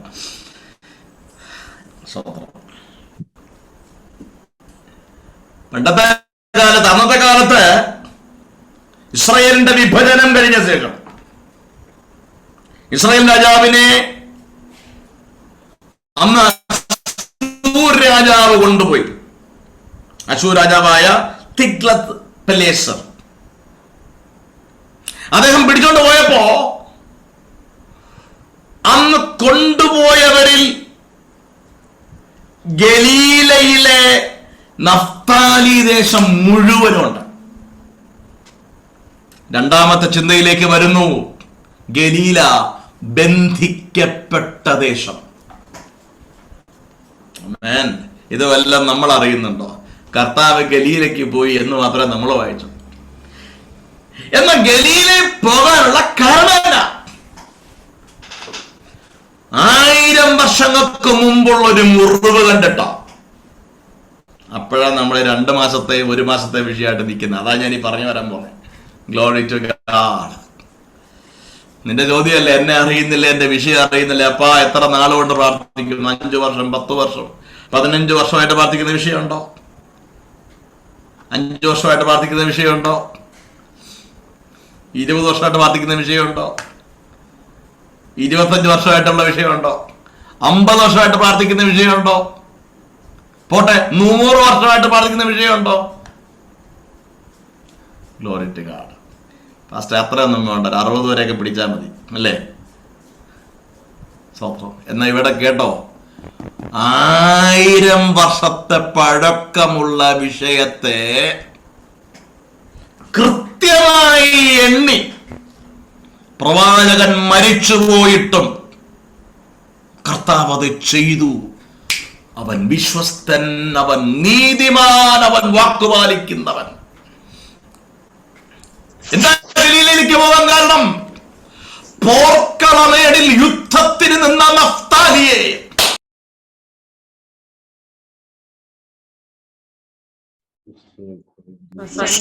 കൂട്ടമായി പിടിച്ചുകൊണ്ടുപോയി. എന്റെ ബൈബിൾ കൊണ്ട് കൂട്ടമായി പിടിച്ചുകൊണ്ടുപോയി. ഹല്ലേലൂയ. റംശോനാദനാദിയ. പോരാട്ടക്കളത്തിൽ നിൽക്കുന്ന ദൈവമക്കളോട് ഞാൻ വിളിച്ചു പറയുന്നു, എനിക്കും നിനക്കും നേരെ പല വിധത്തിലുള്ള പോരുകൾ അതിന്റെ വിധത്തിൽ നേരെ വരും. നിനക്കും നിന്റെ തലമുറയ്ക്ക് എന്ന് പറഞ്ഞാൽ സ്റ്റാഗ്നന്റ് ആയി നിൽക്കുന്ന ചില സാഹചര്യങ്ങൾ. പക്ഷെ അതൊന്നും അവസാനമല്ല. ഞാനൊരു വാക്കെന്റെ സാക്ഷ്യം എന്ന് പറഞ്ഞോട്ടെ. നിങ്ങളുടെ മുമ്പിൽ നിൽക്കുന്നെന്ന് പറയാൻ പറ്റില്ല, ഞാൻ ഇരിക്കുന്ന ഞാൻ. സ്വതന്ത്രം. 3 പ്രധാനപ്പെട്ട അപകടങ്ങളും 2 ഗൗരവമായ പ്രതിസന്ധിയിലൂടെയും പോയ ആളാണ്. ആദ്യത്തെ പ്രതിസന്ധി എന്ന് പറയുന്നത് ഒരു ആക്സിഡന്റ് ആണ്. ആക്സിഡന്റ് ചെറുതാ. പക്ഷെ വലിയ പ്രശ്നങ്ങളിലൂടെ പോകേണ്ടതാണ്. അതാണ് പിന്നത്തേതിലൊരു പാട്ടായിട്ട് മാറിയത്. ഞാൻ സഭാചാർജിലേക്ക് വരുന്നത് 2000 ആണ്ടിലാണ്. എരമല്ലൂർ എന്ന ദേശം. 99 ഞാൻ ചാർജ് എടുത്തു. പക്ഷെ 2000 ഞാൻ അവിടെ ശുശ്രൂഷയിൽ തുടരുന്ന സമയത്ത് ഒരു ഫാസ്റ്റിംഗ് പ്രയർ നടക്കുമായിരുന്നു, 21 days. അപ്പോൾ എനിക്കൊരു സ്വഭാവമുണ്ട്. ഉപവാസം എന്ന് പറഞ്ഞു കഴിഞ്ഞാൽ ഞാൻ കംപ്ലീറ്റ് ഫാസ്റ്റിംഗ്. ഒരു നേരം 2 നേരം ക്വാർട്ടർ നേരം അങ്ങനെയൊന്നുമില്ല. ഇരുന്നാൽ പൂർണ്ണമായിട്ട് തന്നെ ഇരിക്കും. അപ്പം ഞാൻ പൂർണ്ണ ഉപവാസത്തിലാണ്. അപ്പോൾ ഞാനിപ്പോൾ താമസിക്കുന്ന സ്ഥലം എറണാകുളം ജില്ലയിൽ കാഞ്ഞിരമറ്റ എന്ന സ്ഥലമാണ്. ഒരു ഗ്രാമാന്തരീക്ഷമുള്ള സ്ഥലമാണ്. എറണാകുളത്തിൻ്റെ ഒരു ബോർഡർ. അപ്പം അന്നും ഇതിനടുത്തൊക്കെ ഒരു സ്ഥലത്താണ് ഞങ്ങൾ വാടകയ്ക്ക് താമസിച്ചിരുന്നത്. പക്ഷെ ഞാൻ അന്ന് ശുശ്രൂഷ ചെയ്യുന്നത് എരമല്ലൂരാണ്. ഇവിടെ നിന്ന് 42 കിലോമീറ്റർ ദൂരമുണ്ട്.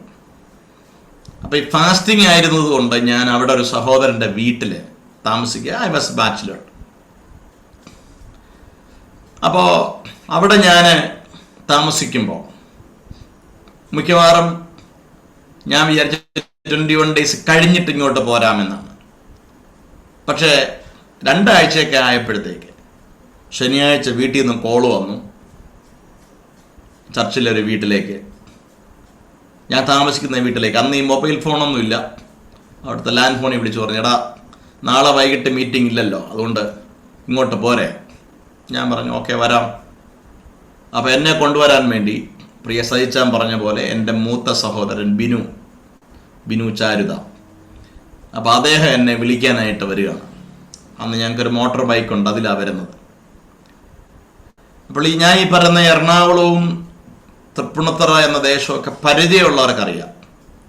ഞങ്ങളന്ന് ആ ശുശ്രൂഷയിൽ ഇരിക്കുമ്പോൾ ശനിയാഴ്ച വെളുപ്പിനെ ഞാൻ കിടക്കുന്ന വീട്ടിൽ ഒരു 2-3 മണി സമയമാവും രാത്രി. ഞാനൊരു സ്വപ്നം കാണുകയാണ്. സ്വപ്നം വേറൊന്നുമല്ല, ഞാനിങ്ങനെ കിടക്കുന്ന കട്ടിലേക്ക് ഒരു മനുഷ്യൻ വന്ന് ഇങ്ങനെ ഇരിക്കുക. ഒരു ജൈജാൻറ്റിക് ആയിട്ടുള്ള ഒരു എന്താ പറയുക, ജൈജാൻറ്റിക് എന്ന് പറഞ്ഞു കഴിഞ്ഞാൽ എന്താ പറയുക, ഒരു വലിയൊരു മനുഷ്യൻ വന്ന് എൻ്റെ കട്ടിലിൽ ഇരിക്കുമ്പോൾ തന്നെ ആ ബെഡ് അങ്ങ് താണു പോയി. എന്നോട് പറഞ്ഞു, നീ ഉപവാസം പൂർത്തീകരിക്കത്തില്ല, നിന്റെ കൈയും കാലും ഒടിക്കും. അപ്പൊ കൊല്ലൂന്ന് പറഞ്ഞില്ല, കൈയും കാലും ഒടിക്കുമെന്ന് പറഞ്ഞു. ഞാൻ വേഗത്തിൽ എൻ്റെ ഓർമ്മയിലേക്ക് വന്നു. എൻ്റെ ശരീരമൊക്കെ വല്ലാതൊന്ന് വിയർത്തു. ഞാൻ ഒറ്റയ്ക്കാണ് മുറി കിടക്കുന്നത്. പക്ഷേ ആത്മീക തീഷ്ണതയോടെ ദൈവസന്നിധി പ്രാർത്ഥിച്ചു. അന്ന് രാവിലെ യോഗം നടക്കുന്നത് സേവ്യർ എന്ന് പറയുന്ന അച്ഛൻ്റെ വീട്ടിലാണ്. അന്ന് 13ാമത്തെ ദിവസമാണ്. ഞാനന്ന് ആ പ്രസംഗിക്കാൻ പോകുന്നതിന് മുമ്പ് ഞാൻ പറഞ്ഞു, ദൈവമക്കളെ ഇന്നലെ ഇങ്ങനെ ഒരു സ്വപ്നം കണ്ടു. പക്ഷേ എനിക്ക് ഭയമൊന്നുമില്ല. പക്ഷെ ദൈവമക്കൾ ഈ വിഷയം ഏറ്റെടുത്തൊന്ന് പ്രാർത്ഥിക്കണം. ഞാൻ അതിൻ്റെ അവസ്ഥയും ഒന്ന് പറഞ്ഞു. അത് ശനിയാഴ്ച ദിവസം. പിന്നെ 14-ാം തീയതി ഞായറാഴ്ച, അന്ന് സഭായോഗം കഴിയുമ്പോൾ അന്ന് എൻ്റെ സഹോദരൻ ബിനു എന്നെ വിളിക്കാൻ വേണ്ടി അവിടെ വന്നു. ഞങ്ങൾ പിന്നെ അന്ന് സ്കൂട്ടറിലാണ് തിരിച്ചു വരുന്നത്. സ്കൂട്ടറിൽ വന്ന് ഞങ്ങൾ ആ പരിസരം നിങ്ങൾക്ക് അറിയാവുന്നവർക്കറിയാം. എരമല്ലൂർ കഴിഞ്ഞാൽ പിന്നെ അരൂര് കഴിഞ്ഞാൽ കുണ്ടന്നൂര്, അവിടെ നിന്ന് പിന്നെ നമ്മൾ തൃപ്പൂണിത്തുറ വഴിയാണ് പോകുന്നത്. അന്ന് ഇതുപോലെ ബൈപ്പാസ് റോഡൊന്നുമില്ല. ഒരമ്പലത്തിൻ്റെ ഫ്രണ്ടിൽ കൂടെ വേണം പോകാൻ. അവിടെ ഇരുമ്പ് പാലം കഴിഞ്ഞ് അങ്ങോട്ട് പോകുമ്പോൾ ഒരു ശിവക്ഷേത്രമുണ്ട്. ആ ക്ഷേത്രത്തിൻ്റെ ഫ്രണ്ടിൽ ഒരു ഒരു ഒരു യു ടേൺ പോലൊരു വളമുണ്ട്. ആ ടേണിങ്ങിൽ ചേട്ടൻ ഇച്ചിരി വേഗത്തിലായിരുന്നു. വണ്ടി എടുത്തു, റോഡിലെ ഓയിൽ കിടന്നു, കണ്ടില്ല.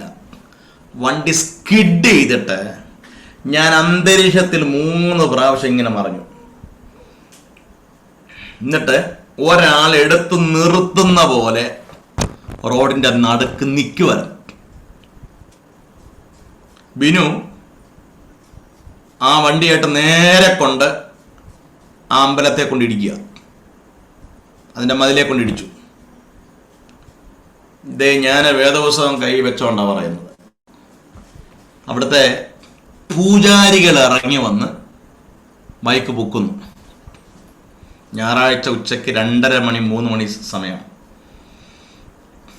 ബിനുവിനെ ബൈക്കും ഒക്കെ പൊക്കുമ്പോൾ ബിനു പറയുന്നുണ്ട്, അയ്യോ എൻ്റെ അനുജൻ വന്നിട്ടുണ്ട്, അവനെ നോക്കണം. അപ്പൊ അവരെന്നെ അവിടുത്തെ ഓടെ കിടന്ന് തപ്പുക. ഞാൻ ഒരാളെടുത്ത് നിർത്തിയ പോലെ നിന്നിട്ട് എൻ്റെ മൈൻഡ് ഔട്ടായി നിൽക്കുക. പെട്ടെന്ന് എൻ്റെ മൈൻഡ് വന്നു. ഞാൻ പറഞ്ഞു, ബിനു എടാ എനിക്കൊന്നും പറ്റിയില്ല. പ്രിയമക്കളെ, ഒരു പോറൽ ഒരാളെടുത്ത് നിർത്തുന്ന പോലെ. ഞാൻ ബിനുവിൻ്റെ അടുത്തേക്ക് ചെന്നു. അവൻ്റെ കൈയും കാലും ഒക്കെ പൊട്ടി. ഞാൻ പറഞ്ഞു, ബിനു ഇന്നലെ രാത്രിയിൽ ഇങ്ങനെ ഒരു സംഭവം ഉണ്ടായിട്ടുണ്ട്. ഞാൻ പറഞ്ഞു, സാരമില്ല. അപ്പം എൻ്റെ ലിവറൊക്കെ പോയി. വർക്ക്ഷോപ്പിൽ നിന്നൊക്കെ ചിലർ കൊണ്ടുവന്നു ഏതാണ്ടും സെറ്റ് ചെയ്ത്. ഞാൻ പറഞ്ഞു, ഇനി ഞാൻ ഓടിക്കാമെന്ന് പറഞ്ഞു. അപ്പോൾ നീ ഓടിക്കണ്ട. ഞാൻ ഓടിക്കാൻ പോകും. ഞാൻ അവിടെ നിന്ന് ഓടിച്ച് നേരെ ഹോസ്പിറ്റലിൽ പോയി അവനെയൊക്കെ ഡ്രസ്സ് ചെയ്ത് വീട്ടിലെത്തിയപ്പോൾ അമ്മയുടെ വക വഴക്ക്. എടാ ഉപവാസം ഇരിക്കുന്നവനെ കൊണ്ടാകുന്നടാ വണ്ടി ഓടിപ്പിക്കുന്നു. ബിനു ഒരൊറ്റ കരച്ചിൽ. അപ്പോഴത്തേക്കും പപ്പയ്ക്കോ അമ്മയ്ക്കോ ഒക്കെ എൻ്റെ ഉടുപ്പ് തുറന്നാണ് കാണേണ്ടത്, വല്ല ഉണ്ടോ. ഞാൻ പറഞ്ഞു, അമ്മ ഇങ്ങനെയാണ് സംഭവിച്ചത്. പിറ്റേ ദിവസം ബൈക്ക് ഷെഡിലായി. ഞാൻ പിറ്റേ ദിവസം എനിക്ക് മീറ്റിങ്ങിന് വരണമല്ലോ. 15-ാം ദിവസം തിങ്കളാഴ്ച രാവിലെ ബസ്സിന് വരിക. അപ്പോൾ അവിടെ നിന്ന് എനിക്ക് 2 ബസ് കയറണം. കോട്ടയം ബസ്, എറണാകുളം ബസ്സിൽ കയറി വൈറ്റിലയിൽ ഇറങ്ങിയിട്ട് ആലപ്പുഴ ബസ്സിൽ കയറി വേണം എനിക്ക് ഇവിടെ എരമലൂർ വരാൻ. ബസ്സേ വരുമ്പോൾ ആ ബസ് അരൂര് വെച്ച് വേറൊരു വണ്ടിയായിട്ട് കൂട്ടിയിടിച്ചു. നീട്ടിപ്പരത്തി പറയുമല്ലോ, ഒരു അനുഭവം പറയുക. കുറേ പേർക്ക് പരിക്കുണ്ടായിരുന്നു. നല്ല അങ്ങോട്ടും ഇങ്ങോട്ടും സിഗ്നൽ വന്നപ്പോൾ ഇങ്ങനെ വന്നിടിയായിരുന്നു. കർത്താവ് അത്ഭുതകരമായി രക്ഷപ്പെടുത്തി. പക്ഷെ ഉള്ളിൽ ഇപ്പോൾ ഭയമായി കേട്ടോ. ഞാൻ നേരെ ചർച്ചയിൽ വന്നു. ഞാൻ പറഞ്ഞു, അപ്പാ ഇതിൻ്റെ 1 ആഴ്ചയും കൂടെ ഉണ്ട്, ഇതിൻ്റെ കൃപ വേണം. അന്ന് ഞാൻ വലിയ ഗിറ്റാറിസ്റ്റൊന്നും അല്ല കേട്ടോ, സ്വതന്ത്രം. എങ്കിലും അത്യാവശ്യം എല്ലാ ഇൻസ്ട്രുമെൻസും ഒക്കെ കൈകാര്യം ചെയ്യും. ഇവിടെ നിങ്ങൾക്ക് കാണാം, ഇവിടെ ഇരിക്കുന്നത് കീബോർഡ്, ഗിറ്റാർ, അത്യാവശ്യം ഇവിടെ എല്ലാ സാധനങ്ങളും ഉണ്ട്. സ്വതന്ത്രം എല്ലാം ആവശ്യത്തിനുമായി സ്വതന്ത്രം. ഞാൻ ശരിക്കും ബേസിക്കലി ഒരു തബലിസ്റ്റാണ്. കോളേജിൽ ഞാൻ ഡ്രമ്മറായിരുന്നു. ബൈബിൾ സെമിനാരി പഠിക്കുമ്പോൾ, ഗ്രേസ് ബൈബിൾ കോളേജ് എന്ന് പറയുന്ന സെമിനാരി പഠിക്കുമ്പോൾ ഞാൻ അവിടുത്തെ ഡ്രമ്മറായിരുന്നു. അന്ന് ഈ ഇലക്ട്രിക് ഡ്രമ്മൊന്നുമല്ല, മാനുവൽ ഡ്രം. വീട്ടിലിപ്പോഴും തബലയുണ്ട്. അപ്പോൾ മ്യൂസിക്കുമായിട്ടൊക്കെ ബന്ധമുണ്ട്. പക്ഷെ നിങ്ങൾ കേൾക്കണോ, അങ്ങനെ വെച്ച് ഇങ്ങനെ അറിയാതെ എഴുതിയ വരികളാണ്. ഇത്ര നല്ല രക്ഷക യേശുവേ, ഇത്രമാം സ്നേഹം നീ തന്നതാൽ എന്തു ഞാൻ നൽകിയിടും തുല്യമായി, ഏഴയെ നിൻ മുൻപിൽ യാഗമായി. അതിലെ വരികൾ നിങ്ങൾ ശ്രദ്ധിച്ചാൽ അറിയാം. രോഗങ്ങൾ, ദുഃഖങ്ങൾ, പീഡകളെല്ലാം എൻ ജീവിതേ വന്നതാം വേളയിൽ ദൂതന്മാർ കാവലായി വന്നപ്പോൾ കണ്ടു ഞാൻ ക്രൂശിലെ സ്നേഹത്തെ. ഇത് ഒരെണ്ണം കേട്ടോ ഞാൻ പറഞ്ഞത്. ഒരു കാര്യം കൂടെ പറഞ്ഞേ ഒക്കത്തുള്ളൂ. കൃപയാലാ ഗാനം ആളുകളെ, ഞാൻ പാട്ടിന് വേണ്ടി പാട്ട് എഴുതിയല്ല കേട്ടോ, പാടിപ്പോയതാ.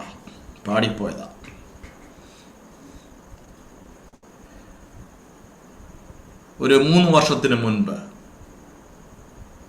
2019 ഞാനൊരു യോഗം കഴിഞ്ഞ് വീട്ടിലെത്തി. ഞാനിപ്പോൾ എന്താ പറയുന്നറിയോ, നഫ്താലിയെ ബന്ധിക്കുന്ന പോരാട്ടം നിന്നെ കർത്താവ് പുറത്തു കൊണ്ടുവരുമെന്ന് ഞാൻ പറഞ്ഞുകൊണ്ട് വരുന്നത്.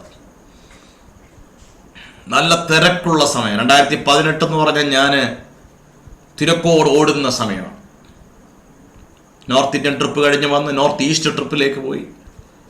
ദൈവം ശക്തമായിട്ട് അന്നത്തെ കാലത്തെന്നതുപോലെ ഉപയോഗിക്കുന്ന സമയം. 2019 ഒരു ദിവസം ശുശ്രൂഷ കഴിഞ്ഞ് വീട്ടിലെത്തി. ഞങ്ങൾ കുടുംബമായിട്ടാണ് യാത്ര ചെയ്തു. ഞാൻ ലോങ് ഡ്രൈവ് ചെയ്ത് വീട്ടിലെത്തി. സാധാരണ കുളിയൊക്കെ കഴിയാതെ ഞാൻ വേറെ ഒരു പരിപാടിയിലേക്ക് പോകത്തില്ല. പക്ഷെ പെട്ടെന്ന് ഡ്രസ്സ് പോലും മാറിയില്ല, എൻ്റെ ബെഡിലേക്ക് ഞാനിങ്ങനെ കമന്നങ്ങ് വീണു. അപ്പം ഞങ്ങൾ വീട്ടിൽ ഇച്ചിരി തമാശയൊക്കെ പറയുന്നവരൊക്കെയാണ്, സഹിച്ചാനൊക്കെ അറിയാം. അപ്പം വൈഫ് വിചാരിച്ച ഞാൻ വെറുതെ ആക്ഷൻ കാണിച്ചെന്നാണ്. പെട്ടെന്ന് എൻ്റെ കൈയൊക്കെ തളർന്നുപോയി, നാക്കകത്തോട്ട് വലിഞ്ഞു, എനിക്കൊന്നും മിണ്ടാൻ മേല. പെട്ടെന്ന് പറഞ്ഞു, ബിനുവിനെ വിളിക്ക്. എല്ലാവരും നിലവിളിയായി. ഇത് സംഭവിക്കുമ്പോൾ എൻ്റെ വൈഫിൻ്റെ അച്ഛൻ, അവൾ ഹൈന്ദവ സമുദായത്തിൽ നിന്ന് വിശ്വാസത്തിലേക്ക് വന്നതാണ്. അവളുടെ സാക്ഷ്യം നിങ്ങൾക്ക് യൂട്യൂബിൽ ആസാദി TV-യിലൊക്കെ പറഞ്ഞിട്ടുണ്ട്. അവൾ ടെസ്റ്റ് മണി വലിയ സാക്ഷ്യമാണ്. അവളുടെ പിതാവ് 2018 പ്രളയത്തിലാണ് മരിക്കുന്നത്. വെള്ളത്തിൽ വീണ് മരിക്കുക, വീട്ടിൽ മൊത്തം വെള്ളം കയറിയിട്ട് മരിക്കുക. ആ ആഘാതത്തിൽ നിന്ന് ഇവരങ്ങോട്ട് മാറിയിട്ടില്ലായിരുന്നു. അപ്പോഴാണ് എൻ്റെ ഈ കേസ്. പെട്ടെന്ന് ചേട്ടനും പപ്പയും എല്ലാ ആൾക്കാരും കൂടെ പെട്ടെന്ന് വീട്ടിൽ വരുമ്പോൾ, എൻ്റെ വീട്ടിൽ എല്ലാ കാര്യങ്ങളും നോക്കി നടത്തുന്ന ഒരാൾ ഞാൻ മൂന്നാമത്തെ ആളാണെങ്കിൽ പോലും ഒന്നാമത്തെ ആളിൻ്റെ ഒരു ഇതാണ് എനിക്ക് വീട്ടിൽ തരുന്നത്. എല്ലാവരുടെ കാര്യങ്ങൾ, ബീരുവിൻ്റെ കല്യാണമൊക്കെ ഞാനാണ് നടത്തുന്നത്, ചേട്ടനായിട്ട് പോലും. വീട്ടിലെ എല്ലാ കേസുകളും അങ്ങനെയായിരുന്നു. പക്ഷെ ഞാൻ പെട്ടെന്ന് വീണു പോയപ്പോൾ അവരെല്ലാം തളർന്നുപോയി. പെട്ടെന്ന് പാവം ബിനു എല്ലാവരും കൂടെ വന്ന് എന്നെ താങ്ങിയെടുത്ത് വണ്ടിക്കകത്ത് കയറ്റി നേരെ ഒരു ഹോസ്പിറ്റലിൽ കൊണ്ടുപോയി. അവർ പറഞ്ഞ് പെട്ടെന്ന് കൊണ്ടുപോയിക്കോളാൻ പറഞ്ഞു. അങ്ങനെ 3 ഹോസ്പിറ്റലിൽ മാറി അവസാനം മുട്ടുകറ ഹോസ്പിറ്റലിൽ കൊണ്ടുവരുമ്പോൾ, അപ്പം എൻ്റെ അകത്തുനിന്ന് നാക്കിങ്ങനെ അകത്തോട്ട് പോവുക. ജീവൻ ഒരാളെ പോയാൽ എങ്ങനെ ഇരിക്കും? അതുകൊണ്ടാ എൻ്റെ മൈൻഡിനകത്ത് പറയുകയാണ് നീ പോവുക. പക്ഷെ ഉള്ളിൻ്റെ ഉള്ളിൽ ഒരാൾ പറയുന്നു ഒന്നുമില്ല. പക്ഷെ എനിക്ക് ചലിപ്പിക്കാൻ മേല, നാക്ക് ചലിപ്പിക്കാൻ മേല. എന്തോ സംഭവിച്ചെന്ന് കേൾക്കണോ? ആ ഹോസ്പിറ്റലിൽ ഒരാഴ്ച കിടന്ന കിടപ്പ് വേണം. 3 ദിവസം കഴിഞ്ഞിട്ടാണ് ഞാൻ വർത്തമാനം പറയാൻ തുടങ്ങിയത്. ഒരുതരം പാനിക് അറ്റാക്ക് ആയിരുന്നു. അത് കഴിഞ്ഞ് നേരെ അവിടുന്ന് വിട്ടു. ഡോക്ടർ നിർദ്ദേശിച്ചത് 6 മാസത്തെ റെസ്റ്റാണ്. 6 മാസം എൻ്റെ വീട്ടിൽ തന്നെ ആയിരുന്നു ഞാൻ. ആർക്കും അറിയത്തില്ലായിരുന്നു. മീറ്റിങ്ങുകളെല്ലാം കട്ട് ചെയ്തു. ദൈവം സഹായിച്ച് ആ സമയമായപ്പോൾ കോവിഡും കൂടായി. എനിക്കത് സൗകര്യമായി. ഇതാർക്കും അറിയാത്ത കാര്യം നിങ്ങളോട് ഞാൻ ഷെയർ ചെയ്യുന്നത്. ആ സമയത്ത് എൻ്റെ ചർച്ചിലുള്ളവർക്ക് വേണ്ടി മാത്രം ഞാൻ കിടന്നുകൊണ്ട് പ്രസംഗിക്കുമായിരുന്നു. കിടന്നുകൊണ്ട് വാട്സപ്പിൽ കൂടെ, ഞാൻ കിടക്കുന്നത് കാണണ്ടല്ലെന്ന് വിചാരിച്ചിട്ട് വാട്സപ്പിൽ കൂടെ മെസ്സേജ് പറയുമായിരുന്നു. 10 മിനിറ്റ് 12 മിനിറ്റ് മെസ്സേജ്. ദിവ്യ സന്ദേശം എന്ന പേരിൽ വെറും 10 കുടുംബങ്ങൾക്ക് വേണ്ടി. അവസാനം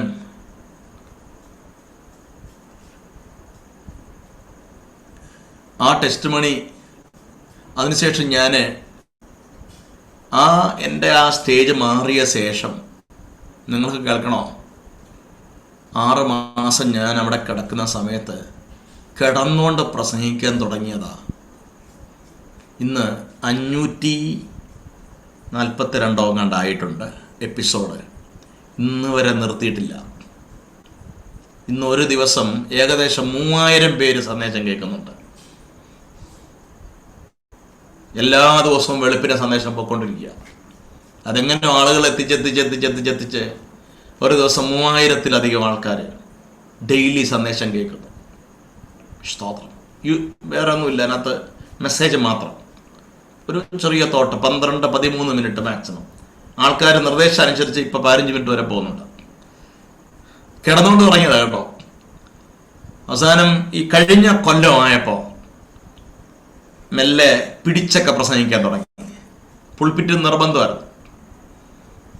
പുൾപിറ്റില്ലാതെ നിൽക്കാൻ പറ്റത്തില്ല. എൻ്റെ ഇയർ ബാലൻസും ഒക്കെ പോയി. പക്ഷേ കഴിഞ്ഞ ഒരു വർഷം ഞാൻ ദൈവത്തോട് കരഞ്ഞു, കർത്താവേ, എൻ്റെ ഡ്രൈവർ എന്ന് പറയുന്നത് ജയിച്ചാൻ അറിയാം, ജയിച്ചാനാണ്. ജയിച്ചാൻ എന്നെ മിക്കവാറും കൊണ്ടുവന്ന പല സ്ഥലങ്ങളിൽ മീറ്റിങ്ങിന് മുമ്പ് ഒരുമിച്ച് കൊണ്ടുപോകും. അവസാനം ഞാൻ പറഞ്ഞു, കർത്താവേ, എനിക്ക് വീണ്ടും ഒരവസരം ഉണ്ടോ? എന്നെ വീണ്ടും കൊണ്ടുപോകുമോ? എന്നെ ദൈവം ആദ്യം കൊണ്ടുപോയത് എവിടെ നിന്ന് കേൾക്കണം നിങ്ങൾക്ക്? ഞാൻ അത്രയും സുഖമില്ലാതിരുന്നിട്ട് ആദ്യം എന്നെ കൊണ്ടുപോയത് ഡാർജിലിംഗിലേക്കാണ്. ഏറ്റവും ഉയർന്ന സ്ഥലത്തോട്ട് പോയി. നോർത്ത് ഈസ്റ്റ് മുഴുവനും പോയി. നാഗാലാൻഡിൽ കൊണ്ടുപോയി, മണിപ്പൂരിൽ കൊണ്ടുപോയി. സ്തോത്രം. അവിടെ നിന്ന് നാട്ടിൽ വന്നിട്ട് ഞാൻ പറഞ്ഞു, കർത്താവേ, ഞാൻ ഇവിടുന്ന് കാസർഗോഡും മോഹൻ ബീഡേവിഡിൻ്റെ അവിടെ ഇവിടുന്ന് ഞാൻ കാറിൽ ഡ്രൈവ് ചെയ്ത് പോയതാണ്. തിരുവനന്തപുരം കന്യാകുമാരി ഡ്രൈവ് ചെയ്ത് പോകുന്നത് ഞാനാ. പക്ഷെ എനിക്ക് കുറച്ച് ദൂരം വണ്ടി ഓടിക്കണം കർത്താവേ. കർത്താവ് പറഞ്ഞു, പൊക്കോളാൻ. ഞാൻ ആ നോർത്ത് ഇന്ത്യൻ ട്രിപ്പ് കഴിഞ്ഞ് നാട്ടിൽ വന്നിട്ട് നേരെ പോകുന്നു വയനാട്ടിലാണ്. വയനാട്ടിലെ മീനങ്ങാടി ടൗണിലുള്ള ചർച്ച് ഓഫ് ഗോഡ് ഹാളിൽ, റോഡ് സൈഡിലുള്ള ചർച്ചിൽ 5 ദിവസത്തെ മീറ്റിങ്ങിന് വേണ്ടി ഞാൻ പോയി.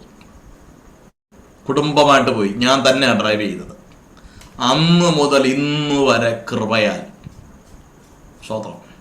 ഈ സീസണൊക്കെ നല്ല ഓട്ടമാണ്. ഞാൻ പറഞ്ഞല്ലോ, ഇപ്പൊ ഈ പോയതെല്ലാം തന്നെയാണ്. ഹല്ലേലൂയ. നഫ്താലിയെ, ഹല്ലേലൂയ, നിന്റെ മേലെ അവൻ കണ്ണു വയ്ക്കും. എനിക്കറിയില്ല, ഞാൻ എൻ്റെ സാക്ഷ്യം അങ്ങനെ പറയാറില്ല കേട്ടോ, സ്തോത്രം. പക്ഷേ എൻ്റെ നോട്ടിലോ ഒന്നുമില്ല. പക്ഷെ എവിടെയോ തൊടുന്നുണ്ട്, ആരെയോ തൊടുന്നുണ്ട്. അതുകൊണ്ട് മാത്രം ഞാൻ നിങ്ങളോട് പറഞ്ഞത് മാത്രമേ ഉള്ളൂ. ദൈവാത്മാവ് നിങ്ങളെ തൊടും. ശ്രദ്ധിച്ചു കേട്ടോണം. നഫ്താലി പോർക്കളമേട്ടില്ല, പക്ഷേ ബന്ധിക്കപ്പെട്ടു. ഇന്ന് ബന്ധിക്കപ്പെട്ടവരായി കഴിഞ്ഞ കാലങ്ങളിലെ ശുശ്രൂഷയിൽ എന്നതുപോലെ ശോഭിക്കാൻ കഴിയാത്ത അവസ്ഥയിലാണെങ്കിൽ തമ്പുരാൻ നിന്നെ പുറത്തു കൊണ്ടുവന്നിരിക്കും. അപ്പോൾ എന്തിനാ യേശു ഗലീലയിലേക്ക് പോയത്? വെറുതെ പോയതല്ല. ബന്ധനത്തെ അറുത്ത് പുറത്തു കൊണ്ടുവരാം. ഞാൻ ഇച്ചിരി വേഗത്തിൽ പോകും, എനിക്ക് പ്രധാനപ്പെട്ട ദൂതിലേക്ക് വരണം. മൂന്നാമത്തത്, എന്തിനാണ് കർത്താവ് പോകുന്നത്?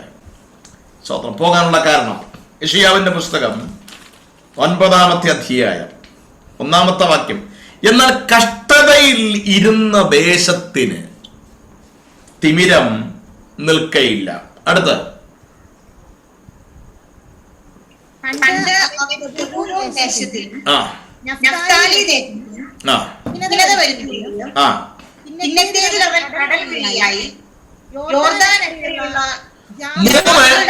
മൂന്ന്, അവർ കഷ്ടതയിലിരുന്ന ദേശമാണ്. ഞാൻ ദൈവമക്കളോട് പറയുന്നു, നമ്മൾ ചോദിക്കാറില്ല, എന്തിനാ കർത്താവേ ഈ കഷ്ടത, എന്തിനാ ഈ ശോധന? തമ്പുരാൻ നിന്റെ അടുത്ത് വന്ന് നിന്നെ അടുത്ത പ്രമോഷനിലേക്ക് കയറ്റാൻ വേണ്ടിയാ. കഷ്ടത വന്നാലേ കർത്താവിനെ നിന്നെ കിട്ടുള്ളൂ എന്നറിയാം. ആമേൻ. കഷ്ടത വന്നാലേ നിന്നെ കർത്താവിന് തൊടാൻ പറ്റുള്ളൂ. ആമേൻ. ചില കഷ്ടതയ്ക്ക് വേണ്ടി സ്തോത്രം ചെയ്യണം കേട്ടോ. കഷ്ടത താങ്ങുന്നതിനായി സ്തോത്രം എന്ന് പറയണം. സ്തോത്രം. എന്താ കാരണം? കഷ്ടത വന്നപ്പോ, കഷ്ടത വന്ന ദേശത്തെ കർത്താവ് തൊടാൻ പോവുക. അപ്പൊ എന്തിനാ കഷ്ടത? തമ്പുരാന്റെ അടുക്കിലേക്ക് വരാം. ഞാൻ ഈ ദൂതിന്റെ മറുവശത്തേക്ക് വേഗത്തിൽ പോട്ടെ. ഞാൻ ഇപ്പോഴാ ക്ലോക്കിലേക്ക് നോക്കുന്നത്, സമയം വളരെ വേഗത്തിൽ പോകുന്നു. സ്തോത്രം. 2-ാമത്തെ ഭാഗത്തിലേക്ക് വരികയാണ്. അപ്പോൾ ഇങ്ങനെയുള്ള ദേശമാണ് ഗലീല. തടയപ്പെട്ട, ഒഴിവാക്കപ്പെട്ട ദേശം, കഷ്ടതയിരുന്ന ദേശം, കവർച്ച ചെയ്യപ്പെട്ട ദേശം. സ്തോത്രം. ഇതൊന്നും ആർക്കും അറിയാത്ത കാര്യമാണ് ഗലീലയെ സംബന്ധിച്ച് നടന്നത്. പക്ഷെ തമ്പുരാന്റെ ഓർമ്മയുടെ പുസ്തകത്തിനകത്ത് എഴുതി ചേർത്തിരുന്നു. സ്തോത്രം. നിന്റെ കഷ്ടത അവന്റെ പുസ്തകത്തിലുണ്ട്. നിന്റെ മേൽ ശത്രു ആരോപിച്ച വിഷയങ്ങൾ അവന്റെ പുസ്തകത്തിനകത്തുണ്ടെന്ന് എണ്ണി എണ്ണി പകരം ചെയ്യുന്നൊരു ദൈവമുണ്ട്.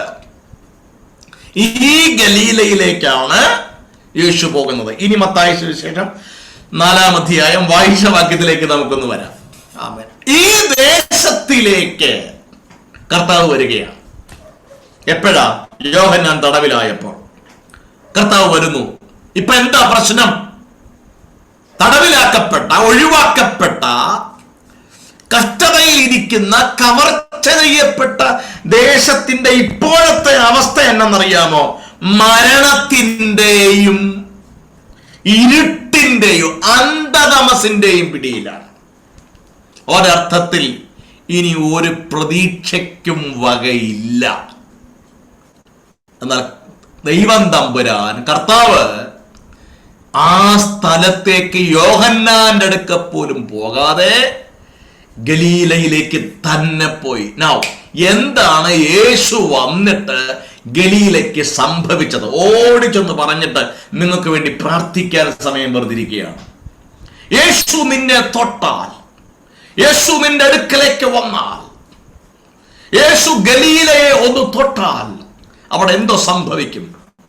3 കാര്യങ്ങൾ ഓടിച്ചു പറയാം. നമ്പർ 1, 4-ാം അധ്യായത്തിന്റെ, മത്തായി സുവിശേഷം 4-ാം അധ്യായത്തിന്റെ 18-ാമത്തെ വാക്യം വായിച്ചാട്ടെ.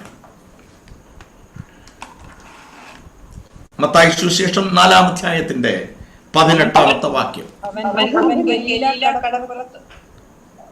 അവൻ ഗലീല കടപ്പുറത്ത് നടക്കുമ്പോൾ പത്രോസ് എന്ന പേരുള്ള ശീമോൻ അവന്റെ സഹോദരനായ അന്ത്രയോസ് എന്നിങ്ങനെ മീൻപിടിക്കാരായ 2 സഹോദരന്മാർ കടലിൽ വല വീശുന്നത് കണ്ടു.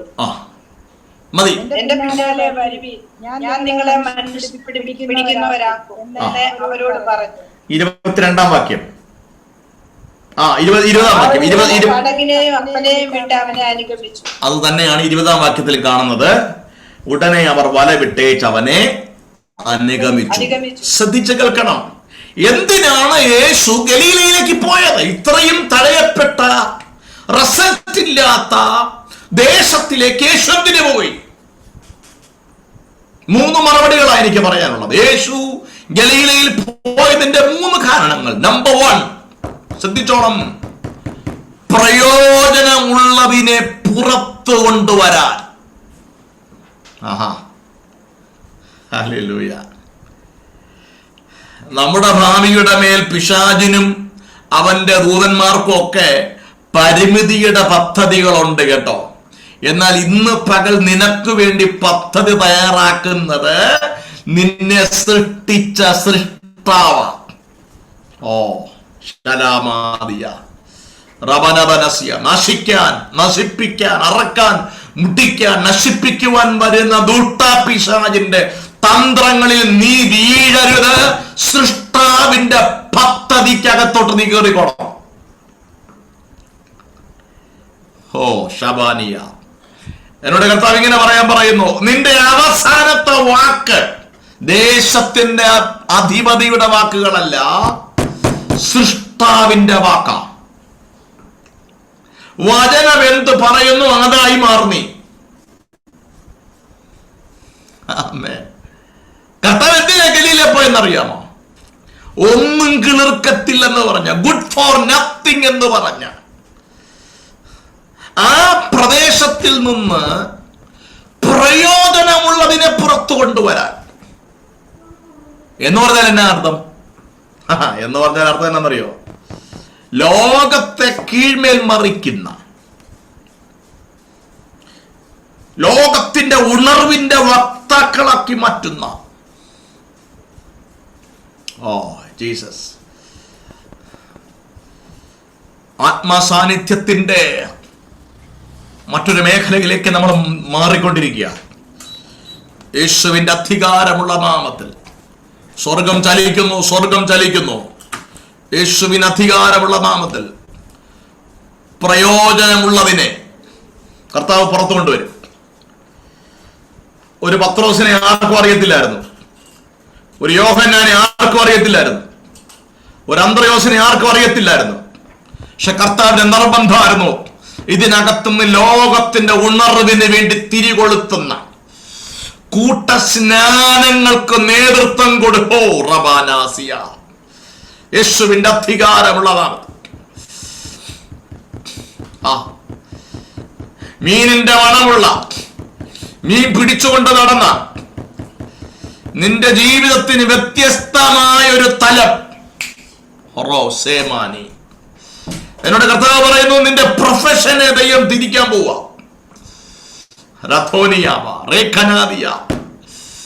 നീ ചിലർക്ക് വേണ്ടി പ്രാർത്ഥിക്കുന്നുണ്ട്, നിന്റെ തലമുറയ്ക്ക് വേണ്ടി നീ പ്രാർത്ഥിക്കുന്നുണ്ട്, നിന്റെ സണ്ണിലേക്ക് വേണ്ടി നീ പ്രാർത്ഥിക്കുന്നുണ്ട്. എന്നോട് കർത്താവ് അങ്ങനെ തന്നെ പറയുന്നു, ചിലരുടെ പ്രൊഫഷന്റെ റൂട്ട് ദൈവം തിരിക്കുക. നീ ഇന്നലെ വരെ ചെയ്തതല്ല നീ ഇനി ചെയ്യാൻ പോന്നെ. അതരമാതിയ നിന്നെ ഉണർവിന്റെ ഭാഗമാക്കാൻ പദ്ധതിയുണ്ട്. റാംധോനി ലസിയാമ പാരമ്പര്യത്തിന്റെ ആഠ്യത്വത്തിൽ ഇരിക്കുന്ന ചിലതിനെ മുക്കി പൊക്കാനുള്ള അധികാരം സഹിച്ച ദൈവാത്മ വ്യക്തമായി ഇടപെടുന്നു. പത്രോസിന്റെ മേൽ വീണൊരു നിയോഗം പോലെ റബുന സേധനാദിയ ഇന്നലെ വരെ ചെയ്യാതിരുന്ന ചിലവ് ചെയ്യാൻ ഒരഭിഷേകം കർത്താവ് കൈമാറുകയാണ്. ദുലോറമോ നമീദഗീരഗൂരഗസി ലവത്തനം ചുടത്തനം വനത്തനം വരത്തനം ചുടാരഗസി റബൂനഗത്തിയാരമാതി ലേഖറൂസി നബൂദരാദിയ റഖേനവത്തിയ. നോക്കേ, പത്രോസിനെ പിന്നെ നമ്മൾ അവിടെ കാണുന്നില്ല. പടകും വലയും കൊണ്ട് എത്ര വട്ടം മാറി മാറി സഞ്ചരിച്ചവരാ. പക്ഷെ ഇപ്പൊ നിങ്ങൾ നോക്ക്, തന്റെ പ്രസംഗ പരമ്പരകളുടെ നീണ്ട ഒരു പരമ്പര, ഒരു സ്വാഗത പ്രസംഗം പോലും ചെയ്ത് ശീലമില്ലാത്ത പത്രോസിന്റെ പ്രസംഗത്തിൽ അന്ധന പാരമ്പര്യത്തിന്റെ അടിവേരുകളുടെ ഭയങ്കര മൂർച്ച. നിന്റെ നാവിനെ സമർത്ഥനായ ലേഖകന്റെ എഴുത്തുകോലാക്കി മാറ്റുന്നു.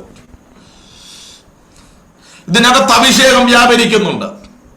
ചില സഹോദരിമാരെ ദൈവാത്മാവ് എടുത്ത് ഉപയോഗിക്കാൻ പോവുക. റവസിയ, നീ ലോകത്തിന്റെ ഓർഡിനേഷന് വേണ്ടി കാത്തിരിക്കേണ്ട നിന്റെ ആന്യഭാഷയ്ക്കകത്ത് ഭയങ്കര മൂർച്ചയുണ്ട്. റബൂന സംബര മാവനസിയ, നീ പ്രാർത്ഥിക്കുമ്പോൾ പാരമ്പര്യത്തിന്റെ കെട്ടുകൾ പൊട്ടും. നീ പ്രാർത്ഥിക്കുമ്പോൾ രാജ്യത്തിന്റെ ബന്ധനങ്ങൾ അഴിക്കും. ഓപ്പണാകട്ടെ യേശുവിന്റെ നാമത്തിൽ. കാലഘട്ട മാനാപാന ചൂരാപാന ധേക്കനായ മർസുനായ വൈരരക്ത ഭൂനലക്ഷ വൈരകത്തി ദേരികട്ട വൈരരക്ഷ ദാനമർത്ഥ വേദികട്ട നാമനാപ രൂപരേശി വീരകട്ട മാനദേരി ജാനമർത്ഥ വൈഡമസ്സു റിഖിനി കലാതുരാമാസി വിഗറബധുരിസേ റബുദക് സിയറ ലമസി തുരബസി ദംതോസി അംദരസി. അവിടെ സംഭവിക്കാം. ആമേൻ. പത്രോസിന്റെ പ്രസംഗത്തിന് സാക്ഷ്യം വഹിച്ചത് യേശുവിനെ ക്രൂശിച്ച സന്നദ്രി സംഘമായിരുന്നു. പക്ഷെ പേടിച്ചില്ല. യേശുവിന്റെ നാമത്തിൽ ഭയം മാറുന്നൊരു തലമുറ എഴുന്നേക്കുക. മരണം മാറും, ഇനി കടുപ്പമാകും. പക്ഷെ ഭയമില്ലാത്ത, ദൈവത്തെ മാത്രം പേടിക്കുന്ന ഒരു തലമുറ എഴുന്നേൽപ്പിക്കാൻ പോവാ. പ്രാർത്ഥന കൊണ്ട് ചിലതിനെ ചലിപ്പിക്കാൻ പോവാ. ഈ ദിവസങ്ങളിലെ പ്രാർത്ഥന ചിലതിനെ ചലിപ്പിക്കാൻ പോവാണെന്ന്.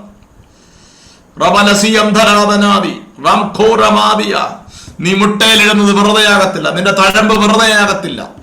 എന്നോട് ഇങ്ങനെ പറയാൻ പറയുന്നു. ഈ പ്രാർത്ഥനകളുടെ അവസാനം എന്ന് പറയുന്നത് ചിലരുടെ സ്നാനത്തിലേക്ക് കൊണ്ടുപോകും. സഭകളിൽ കൂട്ട സ്നാനങ്ങൾ നടക്കും. കൂട്ട മാനസാന്തരം ദേശത്ത് സംഭവിക്കും. ചിലരുടെ മേൽ ഭീതി വീഴും. വരകർത്തന മർദ്ദന മർദ്ദന മർമ്മന ധാരപദീതന ഭാരക ലംഘനാദിയ. യേശുവിന്റെ നാമത്തിൽ ചില ദേശങ്ങളെ ദൈവം തൊട്ടുകൊണ്ടിരിക്കുക. പത്രോസിനെ നിങ്ങൾ നോക്ക്. എന്തിനാ കർത്താവ് ഗലീലയിലേക്ക് പോയത്? നീ കാബൂലെന്ന് പറഞ്ഞില്ലേ? അവിടെ നിന്നാ ഇപ്പൊ അവർ തന്നെ കൊണ്ടുവന്നത്. സ്കൂൾ വിദ്യാഭ്യാസം പോലും ഇല്ല. പക്ഷെ നീ നോക്ക്, ഒരു ദിവസം 3000 പേര്. ശുശ്രൂഷ മാറാൻ പോവാ. ശുശ്രൂഷ മാറുക, പ്രഭാഷണം മാറുകയാണ്.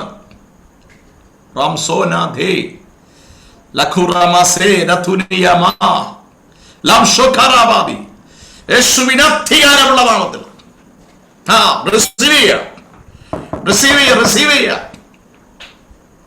പ്രയോജനമുള്ളതിനെ അടച്ചു വെക്കാൻ പറ്റത്തില്ല. ദൈവാത്മ പറയും, ഇനി നിനക്ക് തടയാൻ പറ്റില്ല പിശാചേ.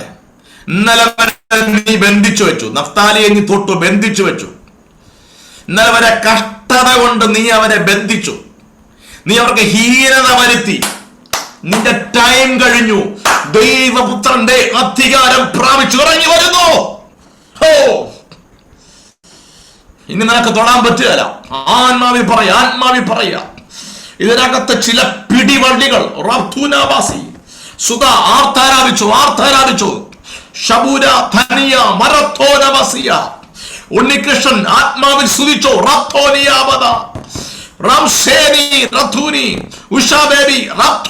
ഞാൻ ഡിവൈസിന്റെ പേരുകൾ നോക്കി പറയുക. സ്തുതിച്ചോ. ആത്മാവിൽ സ്തുതിച്ചോ. ഏറ്റെടുത്ത് സ്തുതിച്ചോ. ഇന്നലെ വരെ നിന്നെ മാറ്റി നിർത്തി, ഇന്നലെ വരെ ഒഴിവാക്കി നിർത്തി. എന്ന കർത്താവ് ഇത് നിന്നെ എണ്ണി കണക്ക് പുസ്തകത്തിൽ എഴുതി വെച്ചിട്ട് രംഗത്ത് കൊണ്ടുവരിക.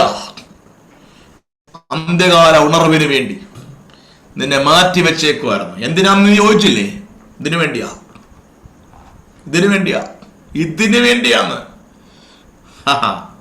Glory to God. അതിനാ കർത്താവ് ഗലീലയിലേക്ക് അർജന്റായിട്ട് വന്നത്. ഒരു നിമിഷം വാഴാക്കുന്നില്ല. യോഹന്നാന്റെ കാര്യം അവിടെ നിർത്തുക, അത് വെട്ടാനുള്ളതാ, അവിടെ കിടന്നോട്ടെ. പക്ഷെ ഇവനെ അങ്ങനല്ല, വെട്ടാൻ സമയമായില്ല. ആമേൻ. ഇവന്റെ മേൽ ഡ്യൂട്ടിയുണ്ട്. ഇവന്റെ മേലൊരു നിയോഗമുള്ളവനാ. ഇനി ഒരു നിമിഷം താമസിക്കാൻ പറ്റുകയില്ലെന്ന്. അപ്പോൾ യേശു ഗലീലയിൽ വന്നത് ഒന്ന്, പ്രയോജനമുള്ളതിനെ പുറത്തു കൊണ്ടുവരാൻ. ഇത് നിന്റെ സീസണാ കേട്ടോ. നമ്മളാരും പരിചയക്കാരില്ല ഇവിടെ. ഞാൻ പറഞ്ഞില്ല, സൈറ്റാൻ ഒഴികെ വേറെ ആരെ എനിക്ക് അറിയത്തില്ല. പക്ഷെ പരിശുദ്ധാത്മാവിനെ നിങ്ങളെ അറിയാം. ജീസസ്. 2, ഇങ്ങനെ പോയാൽ സമയം ഒത്തിരി പോകും. കൃത്യസമയത്ത് നിർത്തണം. നിങ്ങളുടെ സമയം ഞാൻ കവർന്നെടുക്കാൻ ആഗ്രഹിക്കുന്നില്ല. ദൈവത്തിൽ നിങ്ങളെ ഉപയോഗിക്കാൻ നേരമായാൽ തമ്പുരാൻ നിങ്ങളുടെ അടുക്ക വന്നിരിക്കും. അതിന് പ്രായമോ സാഹചര്യങ്ങളോ ഒന്നും വിഷയമല്ല. ഇന്നലെ വരെ നീ എന്തായിരുന്നു, എവിടെ ആയിരുന്നു, ഒരു വിഷയമല്ല. തമ്പുരാൻ നിന്റെ അടുക്ക വന്നു എന്നുള്ളതാണ് വിഷയം. സ്തോത്രം. അവിടെ ഒരു തിരിവ് ഉണ്ടാകും.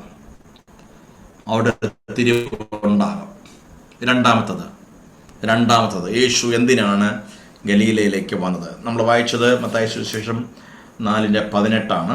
ഇനി നമ്മൾ വായിക്കാൻ പോകുന്നത് 23-ാമത്തെ വാക്യമാണ്. എന്തിനാണ് യേശു പോയത്? 1, പ്രയോജനമുള്ളതിനെ പുറത്തു കൊണ്ടുവരുവാൻ.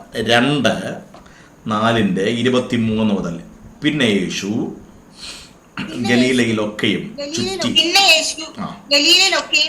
ചുറ്റി സഞ്ചരിച്ചുകൊണ്ട് അവരുടെ പള്ളികളിൽ ഉപദേശിക്കുകയും രാജ്യത്തിന്റെ സുവിശേഷം പ്രസംഗിക്കുകയും ജനത്തിലുള്ള സകല ദീനത്തെയും വ്യാധിയെയും സൗഖ്യമാക്കുകയും ചെയ്തു. അവന്റെ ശ്രുതി സുറിയയിലൊക്കെയും പരന്നു. ജ്ഞാനാവ്യാധികളാലും ബാധകളാലും വലഞ്ഞവർ, ഭൂതഗ്രസ്തർ, ചന്ദ്രരോഗികൾ, പക്ഷവാതക്കാർ, ഇങ്ങനെ സകലവിധ ദീനക്കാരെയും അവന്റെ അടുക്കൽ കൊണ്ടുവന്നു. അവൻ അവരെ സൗഖ്യമാക്കി. ഗലീല, ദക്കപ്പൊലി, യെരുശലേം, യഹൂദ്യ, യോർദാനക്കരെ. നമുക്ക് ആവശ്യമുള്ളത് കിട്ടിയല്ലോ. ഗലീല. എന്താ രണ്ടാമത്തെ കാര്യം? ഗലീല കർത്താവ് തന്റെ അധികാരം വെളിപ്പെടുത്തിയ സ്ഥലം. കർത്താവ് അധികാരം വെളിപ്പെടുത്താൻ വേണ്ടിയാണ് ഗലീലയിലേക്ക് പോയത്. 1, പ്രയോജനമുള്ളത് പുറത്തു കൊണ്ടുവരാൻ. 2, അധികാരം വെളിപ്പെടുത്താൻ. കേട്ടോ? നിന്നെ കാബൂലിന്ന് വിളിച്ച് കളിയാക്കിയതാ, നിന്നെ ബന്ധിച്ചതാ, കഷ്ടത കൊണ്ട് നിന്നെ ഞെരുക്കിയതാ. പക്ഷെ കർത്താവ് പറയുന്നു, ഇനി ടൈം കഴിഞ്ഞു. ഇനി കർത്താവ് തൻ്റെ അധികാരം വെളിപ്പെടുത്തുന്ന സമയം. അപ്പൊ നമുക്ക് നോക്കാം, ഇതൊക്കെ ഈ ബന്ധനവും ഈ ഞെരുക്കൊക്കെ എങ്ങോട്ട് പോകും നമുക്ക് നോക്കാം. ഇത് നിങ്ങൾ കാണണമെങ്കിൽ the Galilean ministry of Christ എന്നൊരു സബ്ജക്റ്റ് തന്നെ ഉണ്ട് കേട്ടോ. ഞാൻ ബേസിക്കലി ഒരു അധ്യാപകനാണ്, ദൈവവചനം പഠിപ്പിക്കുന്ന ആളാണ്. 14 വർഷമായി ദൈവവചനം പഠിപ്പിച്ചുകൊണ്ടിരിക്കുന്നു. ഇപ്പോഴും 3 ബൈബിൾ സ്കൂളിൽ പഠിപ്പിക്കുന്നുണ്ട്. അപ്പോൾ അതുകൊണ്ട് എനിക്ക് ഭയങ്കര ഇഷ്ടമാണ് ഈ ഭാഗങ്ങളൊക്കെ വളരെ അടിസ്ഥാനപരമായി തന്നെ പറയാൻ. സ്തോത്രം. ഈ ഗലീലിയൻ മിനിസ്ട്രി എന്ന് പറയുന്നത് മർക്കോസ് 1 മുതൽ 10 വരെയുള്ള അധ്യായം സമയം കിട്ടുമ്പോൾ നിങ്ങൾ എടുത്ത് വായിക്കണം. ഈ 10 അധ്യായവും കണ്ടിന്യൂസ്ലി കർത്താവിൻ്റെ തുടർമാനമായ ഗലീലിയൻ മിനിസ്ട്രിയാണ്. യേശുവിൻ്റെ ശുശ്രൂഷ 3.5 വർഷമാണെന്ന് അറിയാമല്ലോ. ആ 3.5 വർഷത്തിൽ ഏകദേശം 3 വർഷവും ശുശ്രൂഷിച്ചത് ഈ ഗലീലയിലാണ്. ബാക്കി കുറച്ച് കർത്താവ് യെരുശലേമിലേക്ക് വന്നു.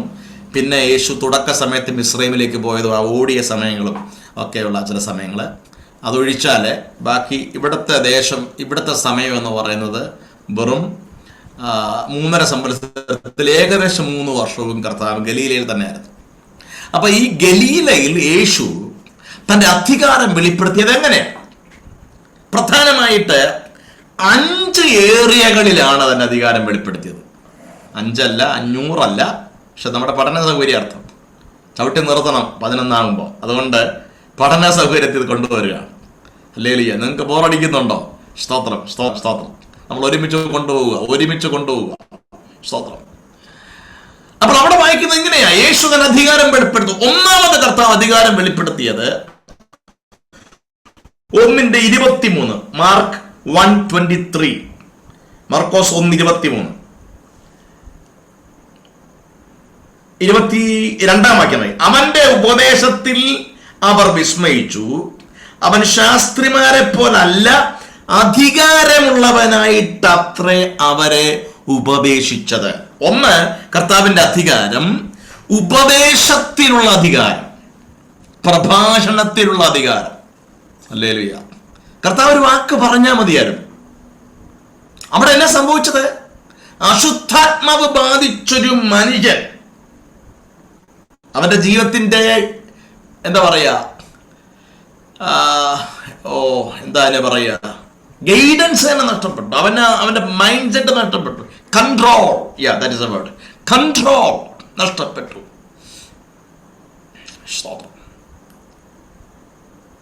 കൺട്രോൾ നഷ്ടപ്പെട്ട ഈ മനുഷ്യൻ, അശുദ്ധാത്മാവ് ബാധിച്ച മനുഷ്യൻ, അത് അടുത്ത എന്റെ ചിന്തയാണ്.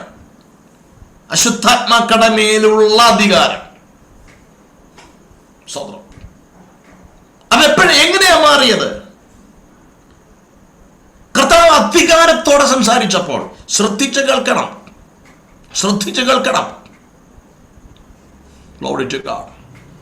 ഇന്ന് ഈ ലോകത്തിൽ കാണുന്ന സർവ സൃഷ്ടിജാലങ്ങളും എങ്ങനെയാ സൃഷ്ടിക്കപ്പെട്ടത്?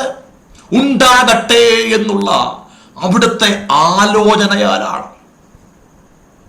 Oh Jesus name, hallelujah. കർത്താവിന്റെ മക്കളെ, എന്റെ കർത്താവിന്റെ അധരം സൃഷ്ടിക്കുന്ന ധരമാണ്. പാഴായതിനെ നേരെയാക്കുന്ന അധികാരമാണ്. ശൂന്യവുമായ ഭൂമിയെ പുനരുദ്ധരിച്ചത് അധരങ്ങൾ കൊണ്ടാണ്. ഉണ്ടാകട്ടെ. ആ അധികാരത്തിന്റെ ശക്തി പുറപ്പെട്ടപ്പോൾ സകല സൃഷ്ടിജാലങ്ങളും ഓർഡറിലായി. ചില ഡിസോർഡേഴ്സിനെ കർത്താവ് മാറ്റുക. നിന്റെ ശരീരം ഡിസോർഡറിലാണെങ്കിൽ, മനസ്സ് ഡിസോർഡറിലാണെങ്കിൽ, കാര്യങ്ങൾ ഡിസോർഡറിലാണെങ്കിൽ, മറ്റേതെങ്കിലും ശക്തിയുടെ റൂളിങ്ങിലാണെങ്കിൽ, കർത്താവ് പറയുന്നു ദൈവപുത്രന്റെ അധികാരം വെളിപ്പെട്ടു വരുമ്പോൾ ഡിസോർഡേഴ്സ് ആയിരിക്കുന്ന സകലതും that comes in a normal situation, യേശുവിൻ നാമത്തിൽ എല്ലാ ഡിസോർഡേഴ്സും മാറണം. മെന്റൽ ഡിസോർഡേഴ്സും മാറണം യേശുവിന്റെ നാമത്തിൽ. ഹല്ലേലൂയ. എല്ലാം ഓർഡറായി. പാഴി ശൂന്യമായതൊക്കെ ഓർഡറായി. നല്ലതെന്ന് കണ്ടു. കാരണം അവന്റെ ഉപദേശത്തിലെ, സംസാരത്തിലെ അധികാരം, വചനത്തിന്റെ അധികാരം, വാക്കിന്റെ അധികാരം യേശുവിൻ നാമത്തിൽ. കർത്താവ് നിങ്ങൾക്ക് വേണ്ടി ഇന്ന് കൽപ്പിക്കുക കേട്ടോ, ചിലത് കൽപ്പിക്കുക, അതങ്ങനെ സംഭവിക്കാൻ പോവുക. അവന്റെ വചനത്തിന്റെ മേൽ അധികാരമുണ്ട്. അതുകൊണ്ടാണ് ശതാധിപൻ പറഞ്ഞത്, അയ്യോ എൻ്റെ വീട്ടിനകത്തോട്ടൊന്നും വരണ്ട, ഒരു വാക്ക് കൽപ്പിച്ചാൽ, ഒരു വാക്ക് കൽപ്പിച്ചാൽ, ജാതീയനായ ഒരു മനുഷ്യന്റെ ദാസന് വേണ്ടി ഒരു വാക്ക് കൽപ്പിച്ചാൽ സൗഖ്യം വരുമെന്ന് വിശ്വസിച്ചെങ്കിൽ നമ്മൾ അവന്റെ ചോരയുടെ മണമല്ലേ, നാം അവന്റെ മക്കളല്ലേ. ഇന്ന് രാത്രി വിശ്വസിക്ക, ഗലീലേ നീ ഭയപ്പെടണ്ട, അവൻ പുറപ്പെട്ടു കഴിഞ്ഞു അവന്റെ അധികാരം വെളിപ്പെടുത്താൻ. Glory to God. ഇന്ന് രാത്രി ഞാൻ ദൈവാത്മാവിൽ പറയുന്നു, നീ വചനം പറയുമ്പോൾ അങ്ങനെ സംഭവിക്കും. ചിലതിനോട് കൽപ്പിക്കണം. ഞാനൊരു ശുശ്രൂഷ കഴിഞ്ഞ് പാഴ്സനേജിൽ വിശ്രമിക്കുക. മൊത്തം മുസ്ലിം പോപ്പുലേറ്റഡ് ഏറിയ, കുറച്ച് ഹിന്ദുക്കളുമുണ്ട്. ഒറ്റ പെന്റക്കോസ്റ്റൽസ് അവിടെ ഇല്ല. ഞാനിപ്പോൾ താമസിക്കുന്നിടത്തും അങ്ങനെ തന്നെയാണ്. അന്ന് ഞാൻ വിശ്രമിക്കുമ്പോൾ ആരോ വന്ന് വാതിൽക്കൽ മുട്ടുന്നു. എൻ്റെ ഭാര്യ വാതിൽ തുറന്നു നോക്കിയപ്പോൾ ഒരു അമ്മച്ചിയാ, തൊട്ടപ്പുറത്തെ വീട്ടിലൊരു അമ്മച്ചിയാ. പാസ്റ്റർ ഉണ്ടോ? ഉണ്ട്. ഒന്ന് വരാൻ പറയാവോ? ഇപ്പം ഈ വിളിക്കാൻ വന്നത് ഞങ്ങളുടെ ഹോളിൻ്റെ തൊട്ടപ്പുറത്ത് താമസിക്കുന്നവരാണ്. ഞങ്ങൾ രാവിലെ 4:30 മണിക്ക് ഹോള് തുറന്ന് ആരാധിക്കാൻ വേണ്ടി വരുമ്പോൾ, പ്രാർത്ഥിക്കാൻ വരുമ്പോൾ, സ്വാമിയെ ശരണമയ്യപ്പ പാട്ട് ഇടുന്ന കൊച്ചുമോനുള്ള വീട്ടിലെ അമ്മച്ചിയാണ് വന്നേക്കണേ. ആദ്യമൊന്നും ഇവന് കുഴപ്പമില്ലായിരുന്നു. ഞങ്ങൾ രാവിലെ മോർണിംഗ് പ്രെയർ 4:30 സ്റ്റാർട്ട് ചെയ്തപ്പോൾ പുള്ളിയും മെല്ലെ പാട്ട് വയ്ക്കാൻ തുടങ്ങി. ഇപ്പം അമ്മച്ചി വന്നേക്കാം, ഒന്ന് വരാവോ? ഞാൻ പെട്ടെന്ന് പുറത്ത് വന്നപ്പോൾ സമുദ്രം പോലെ ആളുകൾ നിൽക്കുക ഹോളിൻ്റെ ഫ്രണ്ടിൽ. ഞാൻ ഷർട്ട് ഇടാതെയാ പുറത്ത്, പെട്ടെന്ന് ചാടി അകത്ത് കയറി ഷർട്ടൊക്കെ ഇട്ട് ഞാൻ വെളിയിലോട്ട് ചെല്ലുമ്പം കാണുന്ന കാഴ്ച, തൊട്ടപ്പുറത്തെ വീട്ടിലെ അമ്മച്ചിയുടെ മകളുടെ മകൾ, 13 വയസ്സുള്ള പെൺകൊച്ച്, ഒരു അമ്മിക്കല്ലെടുത്ത് ഇങ്ങനെ വെച്ചേക്കുക ആ പ്രായമുള്ള ഒരു അമ്മച്ചിയുടെ തലയിലോട്ടെറിയാൻ. ഇങ്ങനെ നിൽക്കുക. 2 ഉസ്താദുമാര് ചൂരൽ വഴിയായിട്ട് നിൽക്കുകയാണ്. അവരനങ്ങിയ ഇവളതെറിയും. ഉത്തരത്തേല് കയറിട്ടേക്കുക. 13 വയസ്സേ ഉള്ളെന്ന് ഓർക്കണം. ഒരു മനുഷ്യർക്ക് ചലിക്കാൻ മേല അവിടെ. അവരവിടെ ഒന്നുണ്ട്, കല്ലെറിയാൻ ശ്രമിക്കുന്നുണ്ട്. പക്ഷെ അപ്പോഴത്തേക്ക് ഇവള് ഞാനിടും. നമ്മളത് അറിയണോ? ഒന്നും കേൾക്കുന്നില്ല. പാഴ്സണേജ് ഇച്ചിരി പുറകില്ല ഹോളിന്റെ. ഒരക്ഷരം മിണ്ടിയ ഇവളതിടും. ഇവർ ഇത്രയും പേര്, 100 പേരിലധികം ആൾക്കാർ കൂടി നിൽക്കുക. ആർക്കും കടന്നു പിടിക്കാൻ പറ്റില്ല. അനങ്ങിയാൽ ഇവിടെ ഇടും. പക്ഷെ കർത്താവ് ഒരു അധികാരം എന്തേലും ചെയ്തേ ഒക്കത്തുള്ളൂ. ഞാൻ പറഞ്ഞു, ഇടി അതവിടെ വെക്കടി. കർത്താവെന്ന അധികാരത്തിൽ പറഞ്ഞു. എൻ്റെ ഉള്ളിലൊരു ഭയം ഉണ്ടോ എന്ന് എനിക്ക് അറിയത്തില്ല. പക്ഷെ എന്നാ സംഭവിക്കുന്ന അറിയാം, ഇടുവോ ഒന്നും അറിയത്തില്ല. കൊച്ചാ നമുക്ക് കയറി പിടിക്കാനൊന്നും പറ്റുകയില്ല. എൻ്റെ പ്രിയമുള്ളവരെ, ഞാൻ വചനം കൈ പിടിച്ചോണ്ടാ പറയുന്നത് കേട്ടോ. ഈ പെങ്കൊച്ച് ആ കല്ല് മെല്ലെ നിലത്ത് വെച്ചു. ഇങ്ങോട്ട് വരാൻ പറഞ്ഞു. അത് മെല്ലെ നടന്ന് ഹോളിന്റെ ഫ്രണ്ടിലെത്തി. ഞാൻ സ്മിതയോട് പറഞ്ഞു, സ്മിത ഹോൾ തുറക്കാൻ പറഞ്ഞു. ഇവിടെ അകത്ത് കയറി. ആളുകളെല്ലാം കൂടെ അകത്തോട്ട് വരിക. പായിട്ടു. എന്താ നിന്റെ പേര്? ശവം. ഇവിടെ അങ്കിളുണ്ട്, സുനി എന്നാ പേര്, ഓട്ടോ ഡ്രൈവറാ. ഇയാളുടെ പേരെന്തുവാ? ശവം. എൻ്റെ പേരെന്നാ? ഒന്നും മിണ്ടിയില്ല. എന്തിനാ നീ വന്നേ? ഇവിടെ കൊണ്ടുപോകാനാ. ഇനി കാര്യം പിടികിട്ടി. ഞാൻ സുനിയെ വിളിച്ച് പറഞ്ഞു, സുനി സംഭവം എന്നാന്ന് മനസ്സിലായി. പക്ഷേ ഞാനിപ്പോൾ പ്രാർത്ഥിച്ച അവൾ ഓക്കെ ആവും. പക്ഷേ അങ്ങനെ പോവുകയല്ല. നിങ്ങൾ ദൈവസന്നിധിയിൽ തീരുമാനം എടുക്കണം. കുടുംബമായിട്ട് എല്ലാവരും വരണം. അപ്പോൾ ഇവർ ചർച്ച ചെയ്യാൻ വേണ്ടി വട്ടമേശ സമ്മേളനം കൂടുക.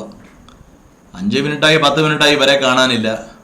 ഞാൻ ആ കൊച്ചിൻ്റെ മേൽ കൈവച്ച് ശാസിച്ച് പ്രാർത്ഥിച്ച് ആ കുട്ടി ഒരൊറ്റ ഓട്ടം ഇറങ്ങി, നാണം കൊണ്ട് ഇറങ്ങി ഓടി നേരെ വീട്ടിനകത്ത് കയറിപ്പോയി. ആൾക്കാരൊക്കെ പിരിഞ്ഞുപോയി. ഒരു അരമണിക്കൂർ കഴിഞ്ഞിട്ടില്ല, ഈ മോളും ഈ മോളുടെ അമ്മയും എല്ലാം കൂടെ പാഷനേജിയിലേക്ക് വന്നു. കാര്യങ്ങൾ തിരക്കി. ആ വീട്ടിലൊരു തൂങ്ങി മരണം നടന്നതാണ്. പക്ഷേ കൊച്ചിനെ ഇടയ്ക്കിടയ്ക്ക് ഇങ്ങനെ ബാധിക്കാറുണ്ട്. പക്ഷേ ആ വീട്ടുകാർക്ക് കർത്താവിനെ സ്വീകരിക്കാൻ താല്പര്യമില്ലായിരുന്നു. ഇടയ്ക്കിടയ്ക്ക് ചോദിക്കും, പാസ്റ്റർ ദൂരോട്ടൊന്നും പോകത്തില്ലല്ലോ. ഞാൻ പറഞ്ഞില്ല. പക്ഷെ അതുകൊണ്ട് ഗുണമുണ്ടായെന്ന് പറഞ്ഞു കഴിഞ്ഞാൽ അവിടുത്തെ നാട്ടുകാർക്ക് അവരിപ്പം ഞങ്ങളുടെ പള്ളിയുടെ ഫ്രണ്ടിൽ പോയാൽ കുരിച്ചു വരച്ചോണ്ടേ പോകത്തുള്ളൂ കേട്ടോ. അവർക്കൊരു ഭയമായ ആളുകൾക്ക്. നിങ്ങൾക്ക് കേൾക്കണോ? അവരാ സ്ഥലം വിറ്റ് അവരവിടെ നിന്ന് പോയി. ഈ കുട്ടി 16-ാമത്തെ വയസ്സിൽ ആത്മഹത്യ ചെയ്തു. എനിക്കിന്നും ആ പ്രയാസം മാറത്തില്ല. കാരണം ഞാൻ ഇപ്പോൾ താമസിക്കുന്ന വീടിൻ്റെ 1/2 കിലോമീറ്ററിനപ്പുറത്താണ് ഇവരുടെ അങ്കിള് സുനി എന്ന് പറഞ്ഞ ആ ഓട്ടോക്കാരൻ താമസിക്കുന്നത്. അദ്ദേഹം എന്നോട് പറഞ്ഞത്, ഞാൻ ഇടയ്ക്ക് ചോദിച്ചു ആ മോടെ കാര്യം എന്തായി. അപ്പോഴാണ് എന്നോട് പറഞ്ഞത്, കുറേ നാൾക്ക് മുമ്പ് നടന്ന സംഭവമാണ്. അന്നവരെ കർത്താവിനെ സമർപ്പിച്ചിരുന്നെങ്കിൽ നഷ്ടപ്പെടുത്തുകയായിരുന്നു. നല്ല രീതിയിൽ വന്നതാ. വലതും പിടികിട്ടുന്നുണ്ടോ? കർത്താവ് നിനക്ക് അധികാരം തന്നിട്ടുണ്ട്. കർത്താവ് നിനക്ക് അധികാരം തന്നിട്ടുണ്ടെന്ന്. നിങ്ങളുടെ ഉള്ളിലുള്ളവൻ ഈ ലോകത്തിലുള്ളവനേക്കാൾ വലിയവനാണ്. കാരണം നിങ്ങൾ നോക്ക്, കർത്താവ് വെറുതെ പറഞ്ഞതല്ല, അവൻ അധികാരമുള്ളവനായിട്ടാ. അശുദ്ധ കടമയിൽ അധികാരം. 1:32 വായിച്ചാൽ, വൈകുന്നേരം സൂര്യൻ അസ്തമിച്ച ശേഷം അവൻ സകലവിധ ദീനക്കാരെയും ഭൂതഗ്രസ്തരെയും അടുക്കൽ കൊണ്ടുവന്നു, നാനാ വ്യാധികളാൽ വലഞ്ഞിരിക്കുന്നവർ. അർത്ഥം എന്നറിയാമോ? 1, ഉപദേശത്തിന്റെ മേൽ അധികാരം, ഉപദേശത്തിലുള്ള അധികാരം, അത് പ്രസംഗത്തിലുള്ള അധികാരം, വാക്കിലുള്ള അധികാരം, അതാണ് 1-ാമത്തത്. 2, അശുദ്ധാത്മാക്കടമയിലുള്ള അധികാരം. അതിനുള്ള ഏറ്റവും നല്ല തെളിവ് 5-ാം അധ്യായത്തിലേക്ക് നിങ്ങൾ വന്നാൽ കാണാം.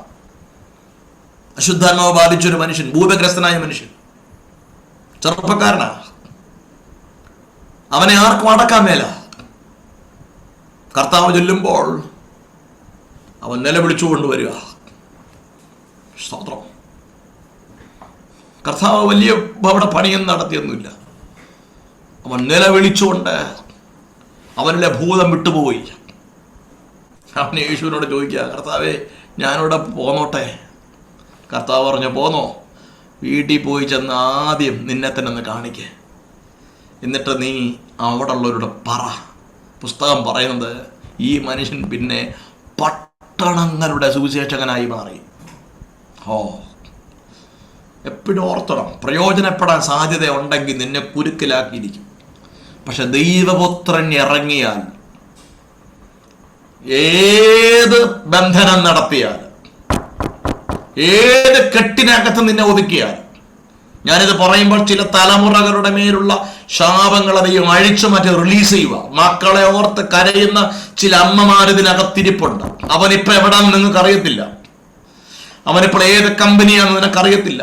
അവൻ ഏത് ടൈപ്പാന്ന് നിനക്കറിയത്തില്ല. അവൻ ആരൊക്കെയാണ് ബന്ധപ്പെടുന്ന നിനക്കറിയത്തില്ല. നിനക്കറിയില്ലേലും കൃത്യമായി അവൻ ഇരിക്കുന്ന ഇടം അറിയാവുന്ന ഒരുവൻ ഇപ്പൊ അവൻ അടുക്കലേക്ക് പൊയ്ക്കൊണ്ടിരിക്കുക. വിശ്വസിക്കാമോ? ആമേൻ പറയാമോ? ഒരു ഹെവൻലി വിസിറ്റിംഗ് ഇപ്പൊ നടക്കുക നിന്റെ തലമുറയുടെ മേൽ. അവൻ ശുശ്രൂഷക്കുള്ളവനാണ്.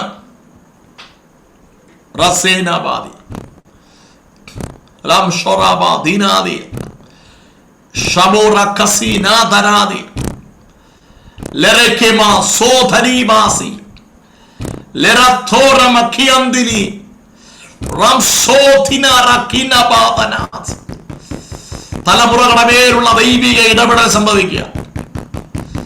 പേരിട്ടത് കൊണ്ടായില്ല.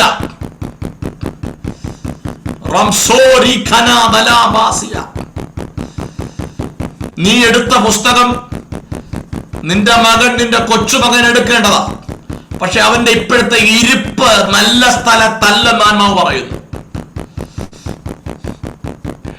റബാസിയ ലിബിൻ, ഒരു പേര് ദൈവം എന്നെ കാണിക്കുന്നുണ്ട്. റബോസീന കിനാസിയ. ദൈവം അവനെ തൊടുക. റാസേ ഖൽജീരമാസിയ ലഥീരമസുഖറോസിയ. ചില പെൺമക്കൾക്ക് വേണ്ടി നിലവിളിക്കുന്ന അമ്മമാരോട് ദൈവാത്മ പറയുന്നു, ശക്കർദാൽ മസീരോ ധനാവിയ. റമന ഭൂതോഗ്രം പിടിച്ചു കിടന്ന ഒരു കുഞ്ഞിന് വേണ്ടി അമ്മ അറിഞ്ഞതുപോലെ അവൾ ആരോടും മിണ്ടുന്നില്ല പാസ്റ്ററെ. അവൾ ഇങ്ങനൊന്നും അല്ലായിരുന്നു, പക്ഷെ അവൾ ഇങ്ങനെ ആയി തീർന്നു എന്ന് പറഞ്ഞ ആ കുഞ്ഞിന് വേണ്ടി നിലവിളിക്കുന്ന അമ്മമാരോട് ദൈവാത്മ പറയുന്നു, ഇത് സന്ദർശനത്തിന്റെ സമയമാണ്. യേശുവിൻ നാമത്തിൽ റോക്കോസിയ തലമുറകൾ വിടിവിക്കപ്പെടട്ടെ. ഇപ്പോൾ വിടിവിക്കപ്പെടട്ടെ. ദൈവിക വിസിറ്റിംഗ് സംഭവിച്ചുകൊണ്ടിരിക്കുക. ശംധോറോസിയാന. ഹല്ലേലൂയ. കണ്ടോ പ്രിയമുള്ളവരെ, കണ്ടോ? റാംസോനി റബൂസാനെ റാംസോക്കൽ ജാർ മത്തീസം ഷോന റബന ഹബുന ബബസിയബൽ റബുനാസിയ രേതേ രേഖേനബോസി റാംഷോരമത്തിയ. യേശുവിന് അധികാരമുള്ള നാമത്തിൽ ജയം കൽപ്പിക്കുന്നു, ജയം കൽപ്പിക്കുന്നു, ജയം കൽപ്പിക്കുന്നു, ജയം കൽപ്പിക്കുന്നു. റാംഷോനാസിയ. നിങ്ങൾ അവിടെ നോക്ക്, വചനത്തിൽ പറയുക, ആമേൻ. രോഗികളുടെ മേൽ പുറത്തു പോലും പറയാൻ പറ്റാത്ത, നിനക്കങ്ങനെ രോഗമില്ല, പക്ഷെ രോഗമുണ്ടെന്ന് നിന്റെ മനസ്സ് പറയാം. അത് നിമിത്തം ചില ആഹാരം നിനക്ക് കഴിക്കാൻ മേല, ശരീരം വല്ലാതെ ക്ഷീണിക്കുന്നു. Oh Jesus. രോഗസൗഖ്യം സംഭവിക്കും. ഞാൻ വിശ്വസിക്കുന്നു പ്രിയമുള്ളവരെ, ഞാൻ വിശ്വസിക്കുന്നു. ഹീലിംഗിൽ എനിക്ക് നല്ല വിശ്വാസമുണ്ട്. റംഷോനാഥരാദിയ. പ്രത്യക്ഷത്തിൽ ഞാൻ ഈ സോഷ്യൽ മീഡിയയിൽ അധികം ആക്റ്റീവുള്ള ആളൊന്നുമല്ല. ഇടാറുണ്ട് ചിലപ്പോ, പക്ഷെ ഇങ്ങനെയുള്ള സംഭവങ്ങളൊന്നും ഞാൻ ഇടാറില്ല. എനിക്ക് അതിനോട് ഒട്ടും താല്പര്യമുള്ള ആളല്ല. സ്തോത്രം. Hallelujah, hallelujah. കാരണം നമ്മൾ ചെയ്യുന്നതല്ലല്ലോ, അത് പരിശുദ്ധാത്മാവ് ചെയ്യുന്നതാണ്. പരിശുദ്ധാത്മാവ് ഇട്ടോട്ടെ. പരിശുദ്ധാത്മാവ് പോസ്റ്റ് ചെയ്തോട്ടെ. നമ്മൾ പോസ്റ്റ് ചെയ്യണ്ട. പരിശുദ്ധാത്മാവിനെ നമ്മൾ പോസ്റ്റ് ചെയ്ത് കൊടുക്കണ്ട. കാരണം നമ്മളവിടെ ഒന്നും ചെയ്യുന്നില്ല. നമ്മൾ ഒരു ഉപകരണം മാത്രമാണ്. നമ്മളെന്തിനാ നമ്മളിതൊക്കെ ചെയ്യാൻ പോകുന്നത്? ഇന്നിപ്പോ അങ്ങനെ സംഭവിക്കുക കേട്ടോ. കുടുംബങ്ങളിൽ സംഭവിക്കുക. വലിയ ഹീലിംഗ് സംഭവിക്കുക ഇതിനകത്ത്. നീ ഭയപ്പെടണ്ട കേട്ടോ. റംഷോനാദിയ. നീ ഭയപ്പെടണ്ട. അങ്ങനെ ഒരു പ്രശ്നമില്ല. ഇന്ന് രാത്രി ദൈവം നിന്നെ തൊടും. ആത്മാവ് തൊട്ടുകൊണ്ടിരിക്കുക. രോഗത്തിന്റെ മേൽ അധികാരം. തെളിവ് വേണോ നിനക്ക്? തെളിവ് വേണോ? മർക്കോസ് 5:20 നിങ്ങളെല്ലാം വായിച്ചിട്ടുള്ള രക്തസ്രവക്കാരി സ്ത്രീ. ഇതിനകത്ത് കൂടുതൽ സഹോദരിമാരായി ഞാൻ കാണുന്നത്. ഞാൻ വ്യാഖ്യാനിക്കണ്ടല്ലോ ഈ വിഷയം. അങ്ങനൊരു സ്ത്രീയെ സംബന്ധിച്ച് ഇന്നത്തെ സിറ്റുവേഷൻ എടുക്കരുത്. ഇന്ന് അങ്ങനൊരു സിറ്റുവേഷൻ നമുക്കുണ്ടെങ്കിൽ ഇന്ന് ഒത്തിരി മാർഗങ്ങളുണ്ട്. നമ്മൾ സകല യോഗങ്ങൾക്കും പോകും, സകല മീറ്റിങ്ങുകൾക്കും പോവുക. ഇവൾക്ക് അങ്ങനെ പറ്റില്ല. പ്രമാണം അവൾക്ക് എതിരാണ്. വീടിന് പുറത്തിറങ്ങാൻ പറ്റുകയില്ല. മാത്രമല്ല, ഈ 12 വർഷം ഞാൻ കുടുംബസ്ഥനാണ്. എനിക്കും നല്ലൊരു ഭാര്യയുണ്ട്. സ്തോത്രം. ഭാര്യ എന്ന് പറഞ്ഞാൽ പോരാ, അവളെ നല്ല ഭാര്യ തന്നെ പറയണം. സ്തോത്രം. കുടുംബം നോക്കുന്നൊരു ഭാര്യ, പ്രാർത്ഥിക്കുന്നൊരു സഹോദരിയാണ്. അപ്പോൾ അതുകൊണ്ട് എനിക്കറിയാം 12 വർഷം ഇങ്ങനെ ഒരു രോഗം അനുഭവിക്കാന്ന് പറഞ്ഞാൽ, അയ്യോ, ആ സ്ത്രീ സഹിച്ച വേദന എന്തോ ആയിരിക്കും. ആ സ്ത്രീ സഹിച്ച വേദന, സ്ത്രീ തന്നെ വേദനയ്ക്ക് വേണ്ടിയുള്ളതെന്ന് ചിലപ്പോൾ ചിന്തിച്ചു അല്ലേ? നമ്മളൊക്കെ ഈ എന്താ പറയുക, എല്ലാവരും നോക്കുമ്പോൾ എല്ലാവരുടെ മുമ്പിൽ നല്ല സുന്ദരികളായി വേഷവിധാനമൊക്കെ ചെയ്തു പോകുന്നുണ്ട്. പക്ഷെ പലരും അനുഭവിക്കുന്ന വേദനകൾ ആരോടും ഷെയർ ചെയ്യാൻ പറ്റില്ല. സ്വതം. ഈ സ്ത്രീയുടെ ലൈഫിൽ വന്ന ഈ പ്രശ്നത്തിൻ്റെ മുമ്പിൽ ഉള്ള ബന്ധങ്ങളെല്ലാം പോയി. ബന്ധമൊക്കെ അല്ലെങ്കിലും കാശുള്ളപ്പോഴേ ഉണ്ടാവുള്ളൂ കേട്ടോ. ഇവളുടെ കാശെല്ലാം പോയി, വീടും എല്ലാം വല്ലാത്ത സ്ഥിതിയിലായി കഴിഞ്ഞപ്പോൾ അവൾ ഒറ്റയ്ക്കായി. അവളുടെ മുമ്പിൽ മരണം മാത്രമേ ഉള്ളൂ, മരണം മാത്രമേ ഉള്ളൂ. പക്ഷേ അവളുടെ മുമ്പിൽ കൂടെ ഗലീലയ്ക്ക് പുറപ്പെട്ട ഗലീല നടക്കുന്ന സംഭവം നിങ്ങൾക്കറിയോ? ഗലീലയിലെ സംഭവം ഇത്. കർത്താവായ ഗലീലയിലൂടെ സഞ്ചരിക്കുമ്പോൾ മരണം കാത്തു കിടന്നൊരു സ്ത്രീ വാചനം കേട്ടു. എന്നിട്ട് അവള് പറഞ്ഞൊരു പദപ്രയോഗമാണ് എനിക്കിഷ്ടം. വിടുതൽ ആവശ്യമുള്ള ആരെങ്കിലും ഇതിനകത്ത് ഇരിപ്പുണ്ടെങ്കിൽ നിങ്ങൾക്കൊരു നല്ലൊരു ഡെഫിനിഷൻ പറഞ്ഞു തരാം. 5-ാം അധ്യായത്തിന്റെ 27-28. പരവശയായിത്തീരുന്ന ഒരു സ്ത്രീ യേശുവിന്റെ വർത്തമാനം കേട്ടു. വായിച്ചോ രമ്യ, വായിച്ചോ. അവന്റെ വസ്ത്രമെങ്കിലും തൊട്ടാൽ ഞാൻ രക്ഷപ്പെടുമെന്ന് പറഞ്ഞു. മതി മതി, ഇത്രയേ ഉള്ളൂ സംഭവം. അവന്റെ വസ്ത്രമെങ്കിലും തൊട്ടാൽ ആര്? ഞാൻ രക്ഷപ്പെടും. എല്ലാരും പറഞ്ഞേ. ഒന്ന് അൺമ്യൂട്ട് ചെയ്ത് എല്ലാവർക്കും ഒന്ന് അവസരം തരും. ഒന്ന് അൺമ്യൂട്ട് ചെയ്തിട്ട് പറഞ്ഞേ, ഒരവസരം തരും. അവന്റെ വസ്ത്രമെങ്കിലും തൊട്ടാൽ ഞാൻ രക്ഷപ്പെടും.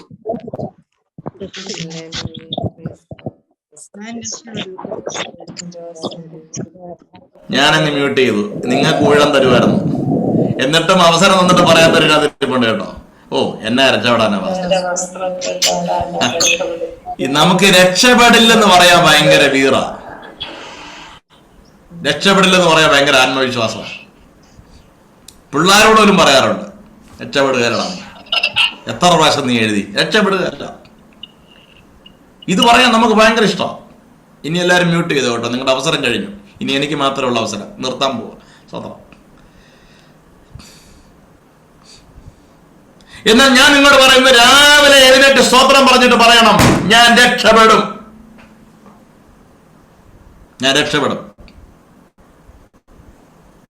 ഈ സ്ത്രീ പറഞ്ഞത് വസ്ത്രം തൊട്ടാല. നീ വസ്ത്രം തൊടാൻ നിൽക്കരുത്, അവൻ നിന്റെ ഉള്ളിലിരിക്കുക. ഗ്ലോറി പറ.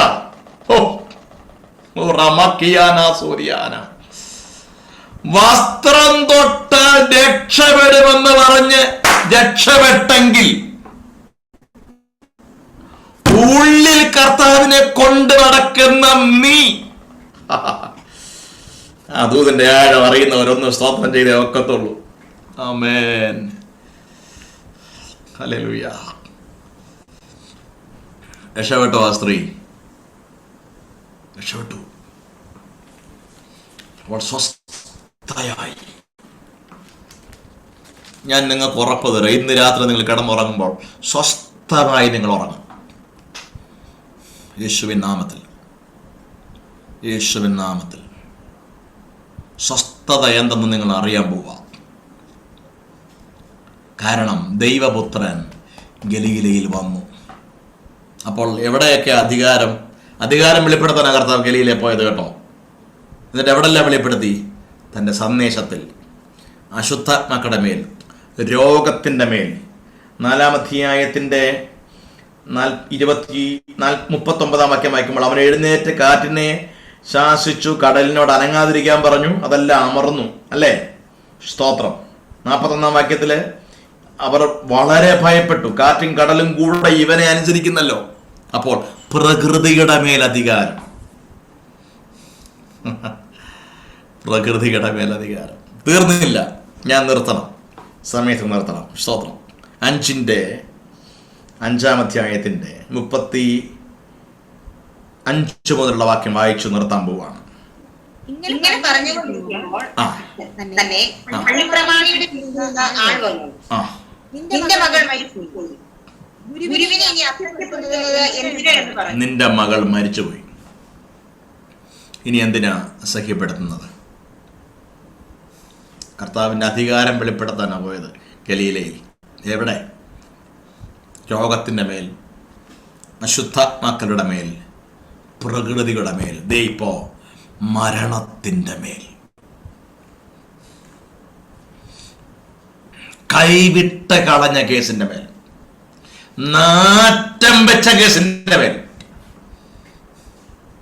സ്തോത്രം. എല്ലാവരും പ്രാർത്ഥിക്കാനായിട്ട് കണ്ണുകൾ അടച്ചാട്ടെ. നിങ്ങളുടെ 1 മിനിറ്റ് പോലും ഞാൻ കവർന്നെടുക്കത്തില്ല.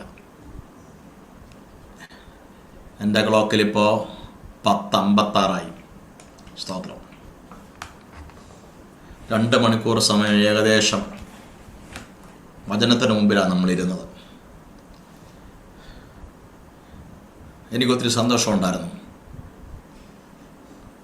ആദ്യമൊക്കെ വീഡിയോ കുറച്ചേ ഉണ്ടായിരുന്നുള്ളൂ. പക്ഷെ എനിക്കിപ്പോൾ എൻ്റെ ലാപ്ടോപ്പിൽ കാണത്തക്ക വിധം എല്ലാ ഡിവൈസും ആയിരുന്നു. അതുകൊണ്ട് ദൈവാത്മാവിൻ്റെ വലിയ ചലനം എനിക്ക് അനുഭവിക്കാൻ പറ്റി. നിങ്ങൾക്ക് അനുഭവിക്കാൻ പറ്റുമെന്ന് എനിക്കറിയത്തില്ല. പക്ഷെ എനിക്ക് പ്രത്യക്ഷമായി നല്ല ഉറപ്പുണ്ട്, ഈ പ്രാർത്ഥനാ ഗ്രൂപ്പിനകത്ത് വലിയ ദൈവസാന്നിധ്യമുണ്ട്. നിങ്ങൾ ഈ പ്രയർ നിർത്തിക്കളയരുത്. യേശുവിൻ്റെ നാമത്തിൽ ഭയങ്കര സ്ഫോടനാത്മകമായ ചലനങ്ങൾ സംഭവിക്കും. ലീഡർഷിപ്പ് കൊടുക്കുന്ന ആ കുടുംബത്തെ നിങ്ങൾ പ്രത്യേകം ഓർത്ത് പ്രാർത്ഥിക്കണം. ആ സഹോദരിയെ പ്രത്യേകം ഓർക്കണം. ദൈവദാസനെ ഓർക്കണം.